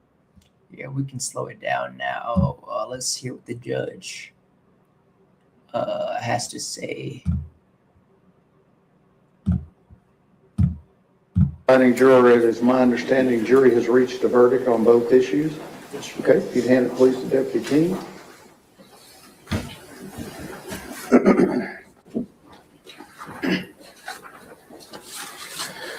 Answers to special issues. Special issue number 1, whether there is a probability that the defendant would commit criminal acts of violence that would constitute a continuing threat to society. Answer, we, the jury, unanimously find beyond a reasonable doubt that the answer to special issue number 1 is yes, signed by the presiding juror. Special issue number 2, whether taking into consideration all the evidence, including the circumstances of the offense, the defendant's character and background, and the personal moral culpability of the defendant, there is a sufficient mitigating circumstance or circumstances to warrant that a sentence of life imprisonment without parole rather than a death sentence be imposed. Answer, we, the jury, unanimously find that the answer to special issue number 2 is no, signed by the presiding juror. Does either side desire a poll? No, Your Honor. No, Your Honor. Ms. Anderson, Mr. Goebel, is there any legal reason why sentence should not be pronounced? No, Your Honor. Mr. Horner, if you'd stand, please. It's the order of the court that you, Tanner Lynn Horner, has been adjudged to be guilty of the offense of capital murder as found by the jury. Jury having answered the special issues, making it mandatory that your punishment be death, it is therefore the order of this court that your punishment be death. Before the hour of sunrise on a date to be determined by this court, upon a mandate of affirmance issued by the Texas Court of Criminal Appeals at the State Penitentiary in Huntsville, Texas, you will be caused to die in accordance with the rules and regulations established by the Texas Department of Criminal Justice until you, said Tanner Horner, are dead. Said execution procedure shall be determined and supervised by the Director of the Texas Department of Criminal Justice. Okay, so my thing is, folks, the only thing I have an issue with this is, obviously other than him just, being able to just die and, that's his final way of going out. He doesn't get to get tortured, or we don't get to watch it live, and he's not made an example out of. Another thing is he's gonna get, prison time. So it's gonna take a while, and he's gonna have be able to reappear in court for this trial multiple times, more than likely, in order to, obviously he's sentenced, but he's going to be able to, I forget, what's the appeal, I believe. Even though he's sentenced, he will still be able to appeal. And, that's going to take years. So he's going to be in a prison cell for years, getting fed taxpayer dollars, that is, in a nice comfy cell with a nice little thin mattress. Gonna get outside time, and the fact that he's able to still breathe, for multiple years after this is sickening. We need to make an example out of it. So that's one thing. When you're, even though you're sentenced to death, you still get, it still takes time for this to happen. So, in my opinion, he's getting away easy, and he's getting away light with a death sentence verdict. The clerk of this court shall issue a death warrant in accordance with this sentence directed to the director of the Texas Department of Criminal Justice for that purpose. Clerk shall deliver such warrant to the sheriff of this county and to be by him delivered to the director of the Department of Criminal Justice together with you, and you will remand to the custody of the Tarrant County Jail to await transportation to the Texas Department of Criminal Justice at Huntsville, Texas, and the execution of this sentence. I will sign this death sentence as required by law. Your appeal of the finding of this guilt by the jury and their determination of the answers to the question in this sentence are automatically appealed to the Texas Court of Criminal Appeals in Austin, Texas. You will be appointed a lawyer to represent you on direct appeal, and your lawyer will receive a copy of the record of this charge. So you heard that, folks? He still gets an appeal. Let's go back a little bit. Forget what they said, but he will still be able to appeal this even though he's sentenced and found guilty, and he's admitted to these crimes, right? That's just how the law system works. You still get appeals, and he will still be able to appeal for years on end, until eventually, I guess they, come to the conclusion that there's no more evidence to appeal to, or nothing else to further, no more evidence that needs to be attended to for this case. So appeal, and your lawyer will receive a copy of the record of this charge, of this case at no charge. You have the right to have a second lawyer to represent you on writs of habeas corpus. It's a separate matter from your direct appeal. Do you wish to have counsel appointed for your writ purposes? Yes. Okay, then I will appoint you writ lawyers for that. Ms. Anderson, Mr. Goebel, if you will remain on his case pending his decision, and we have all the appellate paperwork filled out, I have received his acknowledgement certification of the right to appeal, and I appreciate you doing that. You may be seated. Is there an allocution? That just reached a verdict in Tanner. All right, so there's your verdict for that sick individual. And here is where he will be spending 22 hours a day until he is executed. All right, so after being sentenced to death for the murder of 7-year-old Athena Strand, convicted killer Tanner Horner was transferred to Texas notorious Allen B. Polunsky unit, a prison so extreme that some families, attorneys, and advocacy groups have described the conditions there as psychological torture. Good. All right, good. Horner will spend at least 22 hours a day locked alone inside a roughly 60 square foot concrete cell containing little more than a steel bed, thin mattress, metal sink, and toilet. He will eat every meal alone in that cell. There are no contact visits, no access to phones, no televisions, no communal areas, and no real human interaction. All right, so he will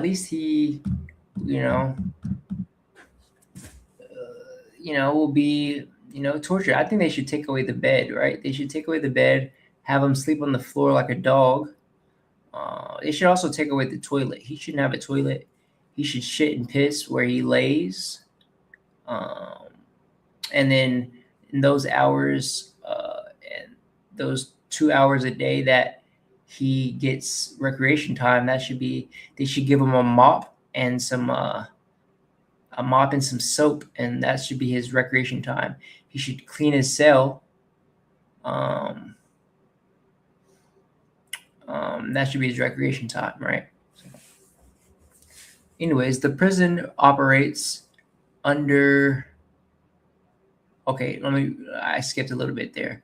So even the 1 hour inmates are allowed out each day is spent inside isolated recreation cages designed to keep prisoners separated from everyone around them. The prison operates under constant surveillance, including overnight checks that can interrupt sleep around the clock. Inmates can spend years and sometimes decades waiting for execution while living under those conditions. Some death row prisoners at Polunsky have remained there for nearly 50 years. You hear that, folks? So even though you're on death row, you can still live another 50 years possibly, right? So the isolation inside the unit has become so notorious that there have been inmates who waived their appeals or took their own lives rather than continue existing in what many have described as a concrete cage designed to slowly break a person psychologically. And despite all of that, after what Tanner Horner did to Athena Strand, this still sounds too good for him. I agree. This does sound too good for him. You guys let me know your thoughts down below, though. What y'all think of this case? This person in the comment says, right, for the next 22 years being fed and kept safe. Very cool justice system we have. Yeah, I agree. That the fact that he still will remain there for years on end is too good for him. So here's some pictures of inside the jail where he will be, detained in. Here's a code of ethics. I'm guessing this is for the guards. So you can pause and read that if you want to. Looks like some more ethic codes for the guards. So here's a picture of outside of the cell he'll be staying in. All right. More pictures from outside of the cell. Or is that inside of the cell? I believe that's inside the cell or outside. That might be outside the cell. No, that's definitely inside. Okay, so yeah, that's inside looking out. Wait, no, outside looking in. Excuse me, outside looking in. Okay, so here's one of the guards opening the cell. I guess he'll have inside. So this is inside the cell. He'll have a small window allowing some light from the outside to pass in. I don't think they should give him any light either. I think they should keep it completely dark so it'll completely mess up his circadian rhythm, and he'll won't know whether or not to sleep or not, right? So he'll just completely go crazy. I think psychologically they should do that. Okay, some more pictures from inside the cell and a picture of what the cell will look like with the mattress and their toiletries and food and snacks and other books and other things that they're allowed to have. All right, so there you have it for that case, folks. Let's move on. I'm going to go with 2 more topics for today's episode because we are already at the 1 hour and 44 minute mark. All right. So shout out to all 4 people in the live chat currently. Shout out to y'all watching and everyone watching the live replay. All right. So here we have a man faces additional charge after arrest for assaulting a 3-year-old woman at Southside Park. So this man was arrested after attacking a woman, then grabbing her 3-year-old daughter, biting and eating the child's face. This from KSAT local news. And this was published April 20th, 2026. So Arthava VS, age 24, was charged with aggravated assault, bodily injury, and illegal entry from a foreign nation. So we have a foreigner here. A random attack. All right, so let's make this big. At a Southside Park over the weekend has a San Antonio mother in shock. Her 3-year-old daughter is recovering tonight from wounds from a total stranger. It all happened Saturday at Espada Park while Gabriela Perez and her family were fishing. That's when a man appeared out of the woods and began punching Perez and grabbing her by the hair, causing her to drop her daughter. That's when it is said the attacker started biting the little girl's face. Perez says it was a scene out of a horror movie.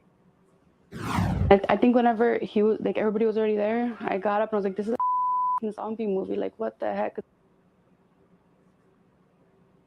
Villas was tackled by onlookers and held until police arrived. He is charged with injury to a child with intent to cause bodily injury.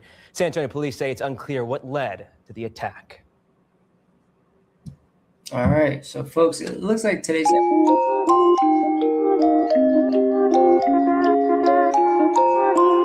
little south from there. All right, so it looks like today's episode, folks, we will be doing a lot of crime and law. So that's what today's episode seems to be based around, which is cool. It's good to mix it up sometimes and update you guys with some of the, some of the cases going on around the world. All right, so let's read on for this case right here. From San Antonio, a man arrested for allegedly assaulting a woman and her 3-year-old daughter at a South Side Park over the weekend, according to the San Antonio Police Department. Officers responded to the scene just before 3 p.m. Saturday at Espada Park, located in the 1700 block of Southeast Military Drive. When San Antonio Police Department arrived, officers found Arthava Villas, 24, being restrained by a bystander who had witnessed this alleged assault. The witness did not know VS or the victims. Shout out to that individual. What a hero to, detain this individual until the cops came. That's what you call a hero, folks.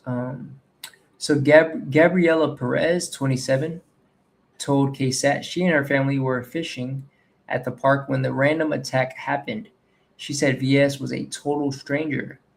Perez and VS appeared out of the woods and began punching her and grabbing her by the hair, causing her to drop her daughter. The San Antonio Police Department preliminary report also states VS pulled Perez's hair as she walked away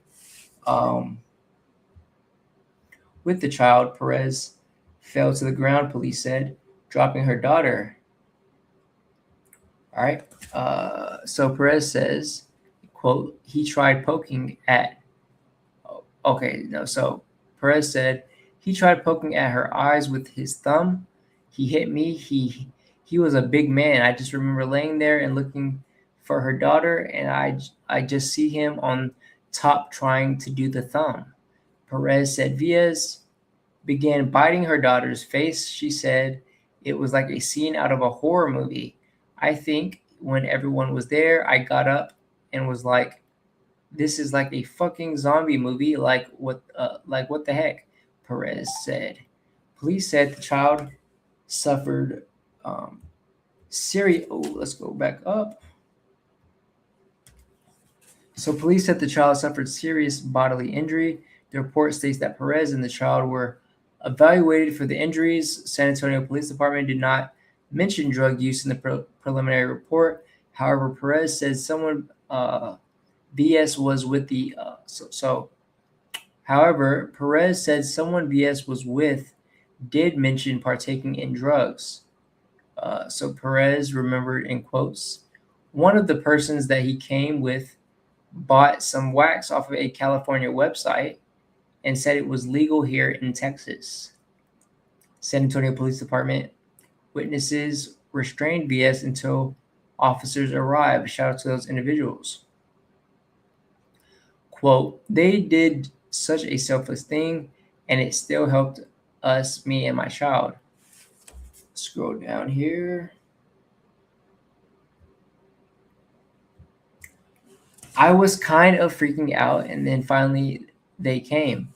I want to say they came right when he was back on top of me. The guy was still attacking me, but they were helping me. VS was arrested and charged with injury to a child with intent to cause bodily injury, assault causing bodily injury, and illegal entry from a foreign nation. So I guess this guy wasn't illegal as well.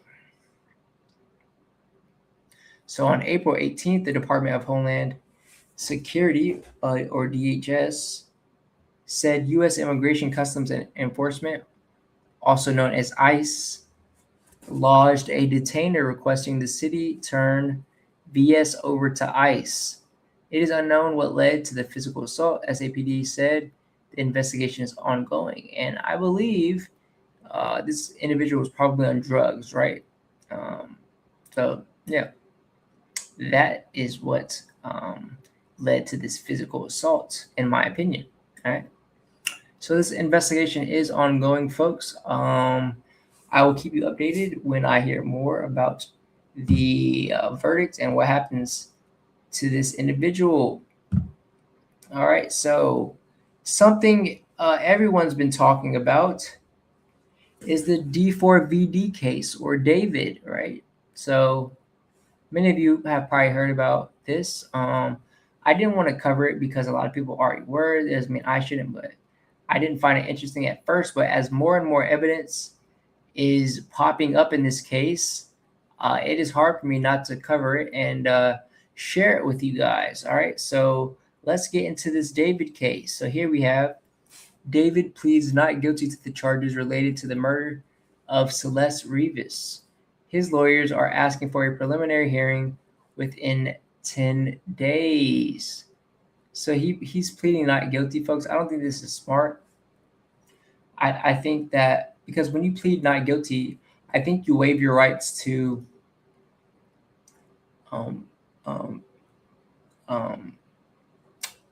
being free from execution, right? The death penalty. And when it is a murder that is, planned, premeditated, you are always, likely to be able to get, tried for the death penalty, right? So some of the charges related to this case include, but are not limited to, continuous sexual abuse of a child, murder for financial gain, murder to prevent testimony, murder by lying in wait, use of a deadly weapon, mutilation of human remains. So him and his lawyers have asked the judge for a preliminary hearing within 10 days. And this was April 20th at the time of this post by No Jumper. Okay. Shout out No Jumper. So one of the comments says they framed that man, period. Oh, I know that comments are going wild over that. All right, let's see. Because I don't think he could be framed because he was obviously in connection with this chick. We know that apparently he paid some of the school kids off that she was classmates with in order to keep them silent about this relationship. We know that they had matching tattoos, apparently, which were on the finger, and that finger was actually cut off of a Celeste's body, I heard. Okay, so we'll break some more of this down, but these are just some of the facts that I can spew off the top of my head. So let's see. what else? So here we have him in court and his lawyer speaking for him. Anything from the people? We'll be very happy to put on the evidence that we've collected in this case in the last summer months. Thank you. So the matter will be set, plea of not guilty has been entered on behalf of Mr. Burke. The matter will be set in Department 105. The matter is ordered assigned to Judge Charlene Almeida in Department 105 for all purposes by the judge of the supervising judge of criminal. Yes, Your Honor. If I may just put on the record, we have So just looking off his face, I mean, you can't tell me this dude does not look guilty, right? He looks very guilty. He looks like he knows that he's not in for a good situation in prison if he is found guilty of this. And let's continue on. As the people arrived, delivered a April 23rd. All right.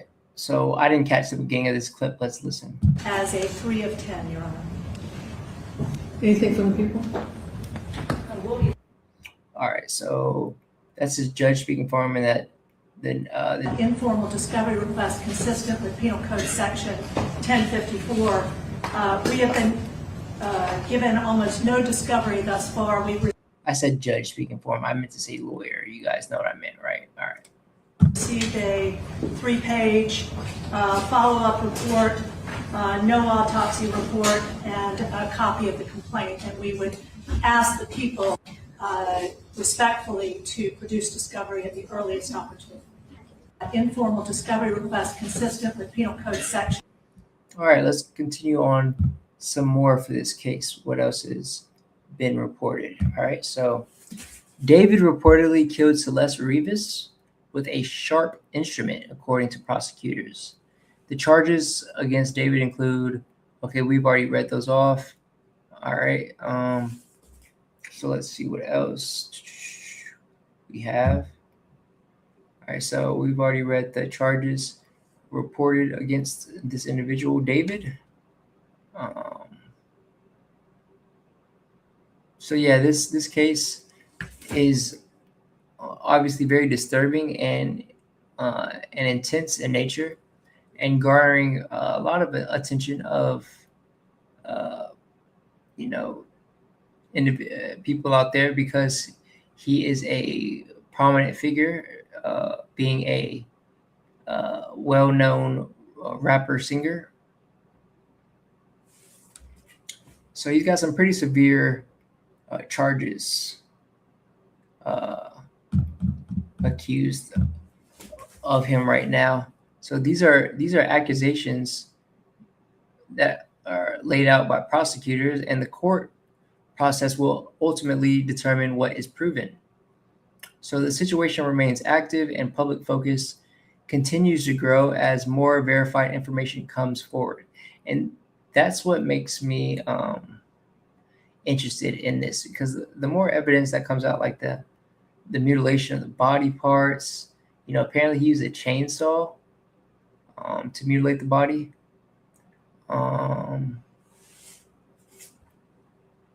Let's see what else.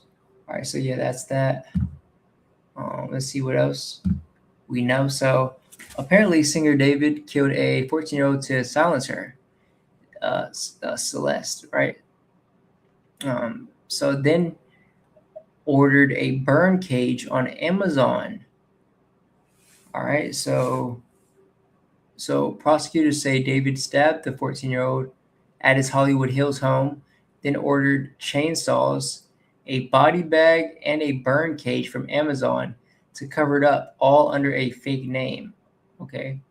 Her DNA was found in his garage. He's charged with first-degree murder and mutilation of a body. The motive, she was going to ruin his career. Apparently, they had a dispute while she was living there of him having other women, and she bringing other women around, and she got jealous, as women do, as we've talked about in the Stefon Diggs case. That's why you can't be playing with these women, man. You'll learn. We got another prime example of that right here. And then she, her being underage, she claimed to, or she was going to, expose him, which would ultimately ruin his singing career. And have him labeled as a predator, right? He would have to register as a sexual a pedophile, a sexual deviant. And so he said, nah, we're not having that. I'll go ahead and take you out and try to get rid of you and the evidence. But apparently he didn't do a very good job, folks, because evidence is popping up everywhere. And so here we have a screenshot of a Amazon order placed, not looking good. So apparently the order includes a shovel, a body bag, heavy duty laundry bags, 2X chainsaw, a blue inflatable pool, and a burn cage, right? So these are all items that you would need to not only dismember a body, but to get rid of it and hide the evidence as well, right? So a shovel you could use to bury body parts and limbs, a body bag which you would use to, put the body in, obviously, and use it to travel with in order to drop it off in random locations and transport the evidence. Heavy duty laundry bags to use for getting rid of body parts and as well, and the chainsaw to dismember the body. A blue inflatable pool which you would use to dismember the body in and keep DNA from getting on in your house and to be seen as evidence, which obviously he didn't do a good enough job because they found her DNA in his garage. And a burn cage, which you would normally use to burn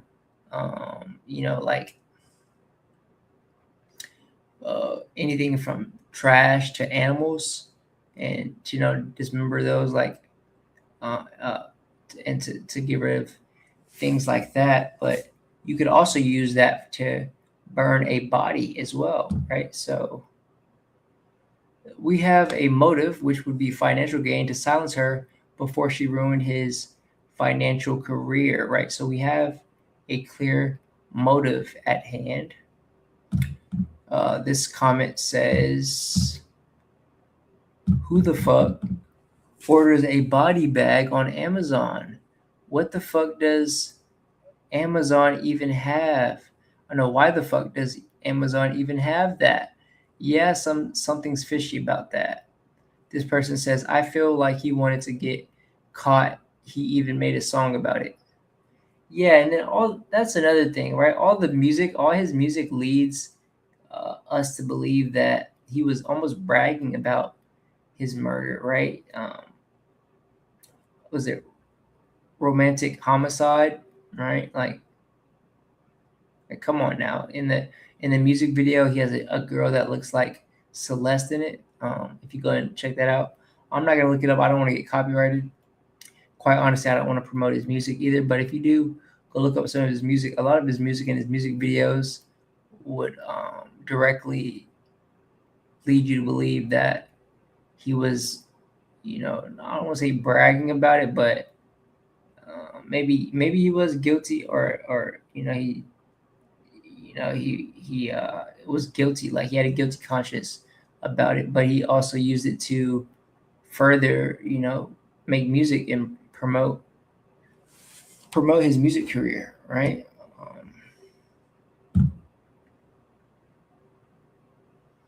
So here we have David said the electric chair is the best way to go out. So people dug up an old clip of David streaming on Twitch saying he was saying that he has mental problems and that the electric chair is the best way to go out.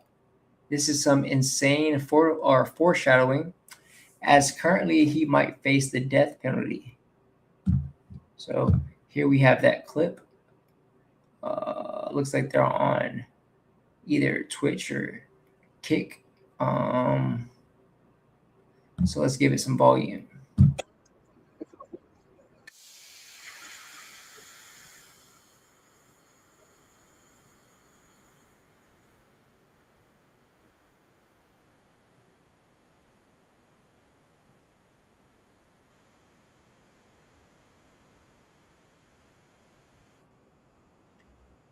All right. Well, there you have it, folks. Yeah, that's some mean foreshadowing, if you ask me. So here we have David is now David is now in one of the most dangerous jails in the United States. So he's been transferred to LA County Men's Central Jail.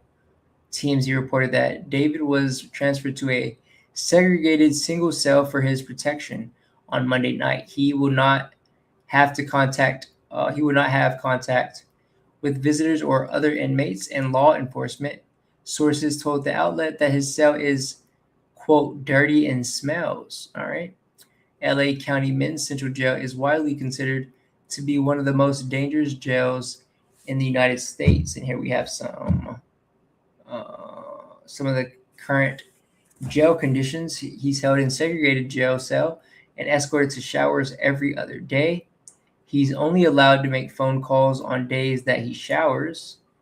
He gets 3 hours of recreation time with fresh air per week, but no access to TV, and has no contact with visitors or other inmates during assigned recreation time. All right, so David is reportedly not on suicide watch at the Men's Central Jail. A source has claimed that David's cell is dirty and smells. All right. So that's what his current situation is looking like. So prosecutors say David met Celeste Rivas when she was only 11 years old and later paid her classmates $1,000 to sneak her a phone after her parents cut contact. All right.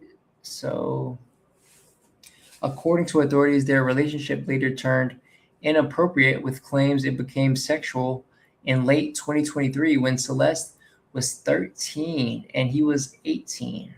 All right, sick. I mean, my thing is, like, you're a famous, well-known singer, got the clout, status, money, and you can't go and find yourself a girl your age, 18 and above, man. Like, you got to mess with this little girl. Like, look at her. She looks like prepubescent, like a little kid. Like, how can you?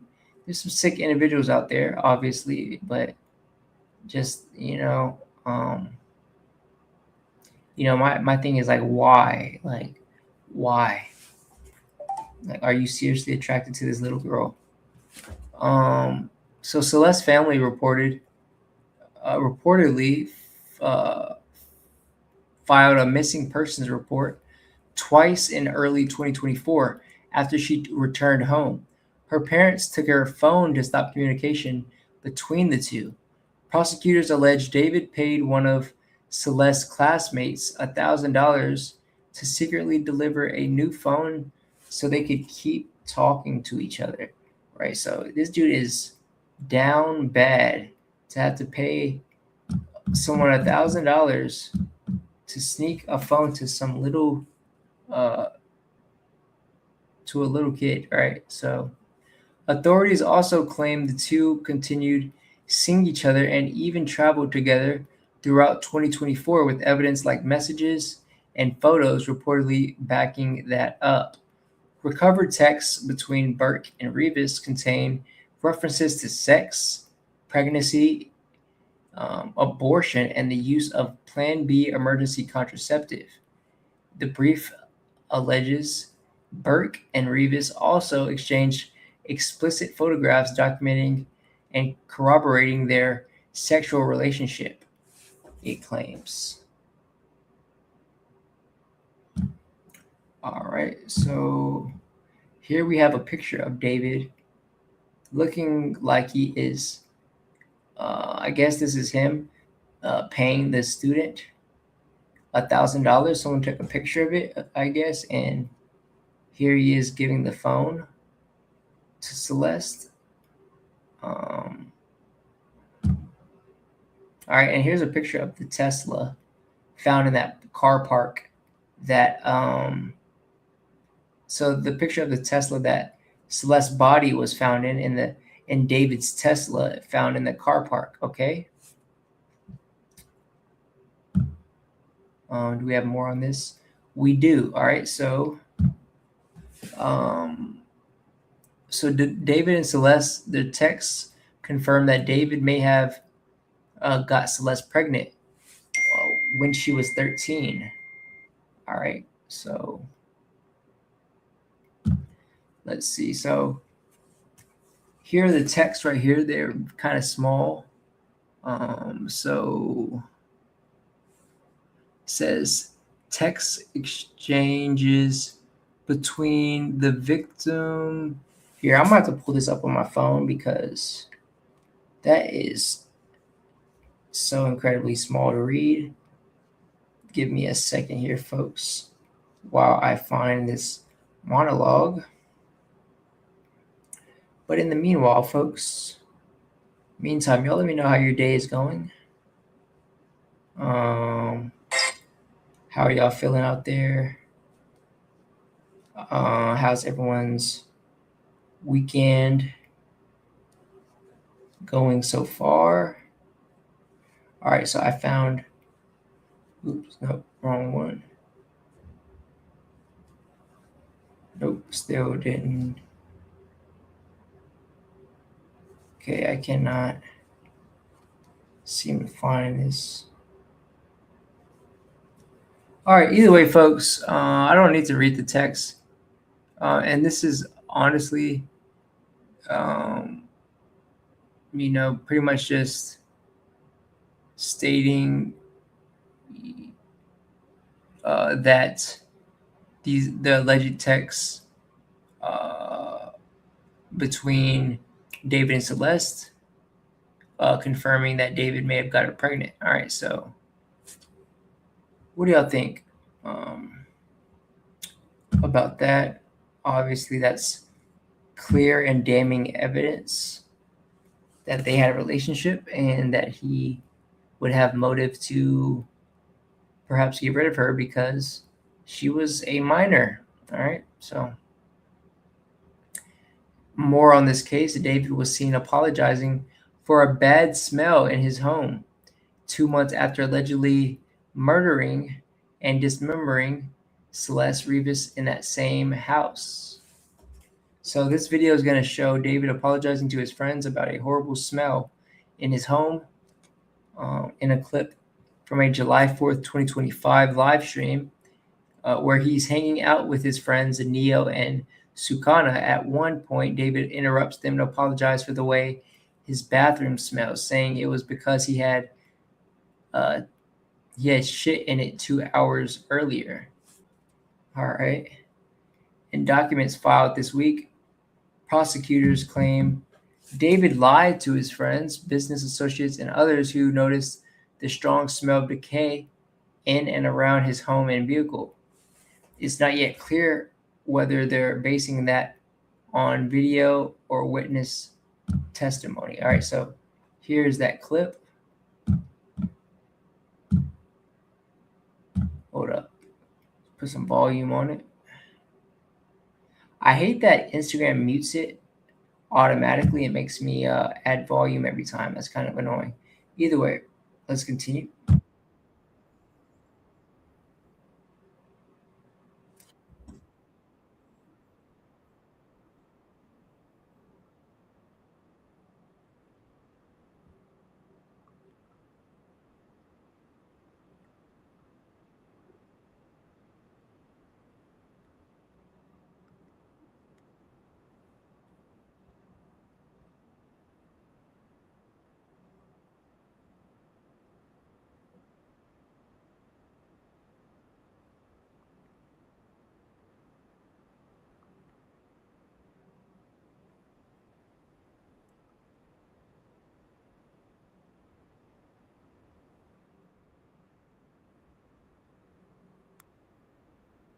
All right.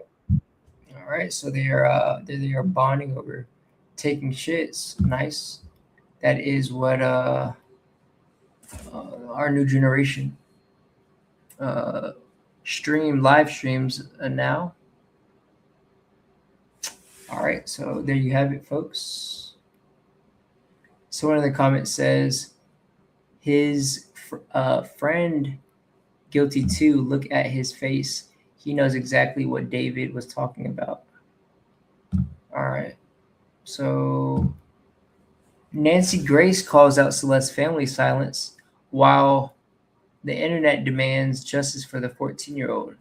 So on her show, the Fury legal commentator Nancy Grace sharply questioned why the parents of Celeste Rivas Hernandez stayed largely quiet and out of the public eye for 7 months after their daughter's dismembered remains were found in the trunk of a Tesla linked to singer David, while social media and advocates loudly pushed for answers and an arrest.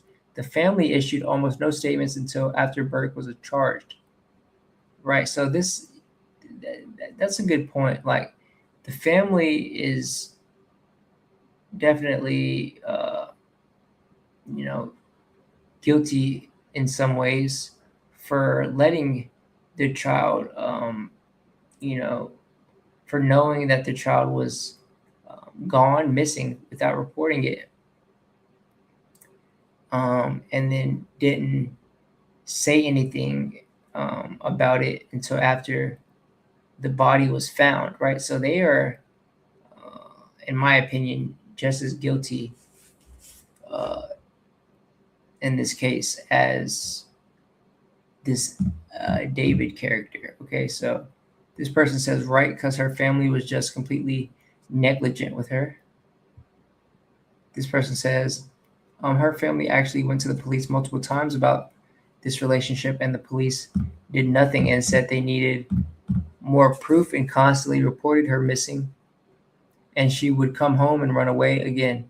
Mind you, he has been in contact with this child since she was 11. Don't make a grieving family guilty in something they could not control. Okay, I don't know how true that is, but we got an alternative perspective. This person says, it's sad that people are focusing more on the case than things that actually affect us, like the ongoing war shows more about us as a society than we think. Well, yeah, I agree. I don't even find this, obviously it's a sick case. A lot of sick things happen like this all over the country and all over the world.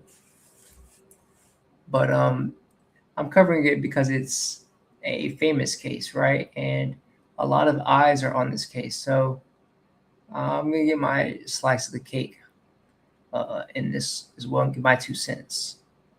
But I also cover the Iran war and everything else that I find needs to be talked about. So David reportedly dismembered 14-year-old Celeste Rivas with a chainsaw he bought from Amazon on a fake account. All right, so we know that already. But he tried to cover his tracks, apparently. Prosecutors allege he bought 2 chainsaws on Amazon under the fake name Victoria Mendez, placed her body in a blue inflatable pool in the garage to contain the blood, and dismembered her, even cutting off her left ring and pinky fingers to remove a tattoo of his name. Her remains were later stuffed into the trunk of his Tesla and abandoned. The decomposed body was discovered months later in a Hollywood tow yard. Burke David is accused of stabbing 14-year-old Celeste to death inside his rented Hollywood Hills home around April 23rd, 2025, after she allegedly threatened to expose their years-long relationship that begun when she was just 13 years old. All right. So this video is apparently new evidence showing David kept a trophy after the murder of Celeste. He allegedly cut off her ring finger. And here's a video of him and with apparently Celeste's finger. So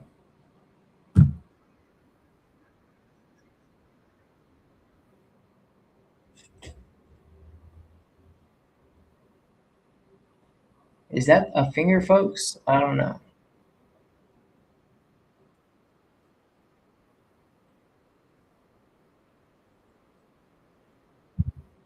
He said something about he's got a finger. This is a finger from Jin Kaniza or something. I don't know. Let's see what the comments say. This person says, why would her finger be bigger than his, though? Y'all reaching now, and this case is serious. Okay, so yeah, I agree. I mean, I don't know how true this is, but apparently this is evidence found on the internet, so you can't believe everything on the internet. Obviously, a lot of people out there reaching. So we have more on this, and this is our last little piece for this case that we will cover. So Celeste Rivas's autopsy reveals she died of multiple penetrating injuries to her torso, including her liver. All right, so let's look at the autopsy of her body. And so this is the full Los Angeles County Medical Examiner's report released publicly today after months under a court-ordered security hold, confirms the 14-year-old suffered 2 sharp force stab wounds, one penetrating her liver in the upper abdomen and another to her left chest. That damaged the ribs, officially ruling the manner of death a homicide, a romantic homicide, if you will. Her severely decomposed and dismembered remains, with arms, legs, and 2 fingers severed, were discovered last September inside the front trunk of a Tesla registered to singer David. And if that's not evidence enough to prove he's guilty, I don't know what is, right? Why would it be in his Tesla? Obviously, he wasn't thinking too much. I guess he figured they would never discover the Tesla, right? That they would never find it, but yeah, they did. So they discovered it last September inside the front trunk of a Tesla registered to singer David, whose real name is David Anthony Burke. Toxicology found only low-level alcohol that was not contributory. The 21-year-old artist was arrested earlier this month and charged with first-degree murder. Someone said $70. David tries to kick the bucket. Yeah, so I don't know if he's gonna kill himself because he's pleading not guilty. So maybe he thinks he's gonna get away with it. I guess if they do find him guilty, they will. And whatever that verdict is, they'll probably, he's liable to get the death penalty, or if not life. He'll definitely try to kill himself then, but I think he holds out until the trial, perhaps. So here we have the autopsy report of where, the stab wounds is. Here's some of the stab wounds here on the liver, the finger being cut off here, and these are where they were severed, where her body was dismembered, right? So at the foot, here at the legs, at the torso, the arms being cut off. So very gruesome stuff, folks. The eye being cut out, as we learned, and then in the face. So, yeah, that's it for this David case. Sorry, folks, for this today's episode being so gruesome, but that's just how today's episode played out. Let me make sure the audio is still sounding good. Give me 1 second. I'm going to be very disappointed if my audio cut off, because it says your browser has lost connection to your screen share audio. Try sharing your screen again. Restart the audio. Browser has lost connection to your screen. Let me make sure. Sorry, folks, for at the torso. And these are okay, no, so Sounded like we were sounding good. All right, so like I was saying, folks, yeah, today's episode was, you know, kind of wild, right? We covered a lot of cases going on.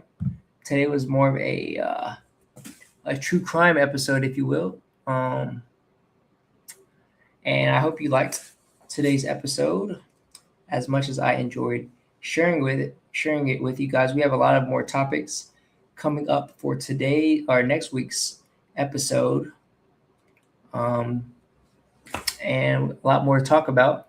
But we're going to end it here. It's been a long episode, one of my longer episodes, honestly, 2 hours and 25 minutes on this Saturday. But I hope everyone's gonna having a good day so far and has a good rest of their day. That's today's episode. As always, the Stormcast is everywhere you find podcasts. So subscribe on YouTube, drop a 5-star review on Spotify, and follow us on Instagram, Twitter, and Rumble. Your support on Patreon also helps us to keep going strong. All right, so all links are going to be down in the description below. I appreciate everyone for tuning in for today's episode. I will be back next Friday for another Stormcast, same time around 4 p.m. or around 4 p.m. around that time. So make sure to hit those post notifications to get notified when I do go live. Shout out to everyone in the chat right now. We have 3 live viewers concurrently. And I want to get your feedback for today's episode as always. So let me know your thoughts on today's episode. A little bit different. I covered a lot more true crime than usual. Let me know if you like how I, the true crime episodes, if you like these type of episodes, or if you like when I cover more of the health and fitness type of studies or other topics. I cover. I'm everywhere with this pod. We got range, folks, and so I'll continue to bring you guys what I find interesting and what you find interesting, and the most current topics, keeping you guys updated with what's going on around the world. So with that being said, folks, I love you so much. Stay blessed, stay beautiful, and I will see you in the next episode. Bye, everybody. Oh, yeah. Nice little spasm there to end the episode off. All right, y'all. Peace out.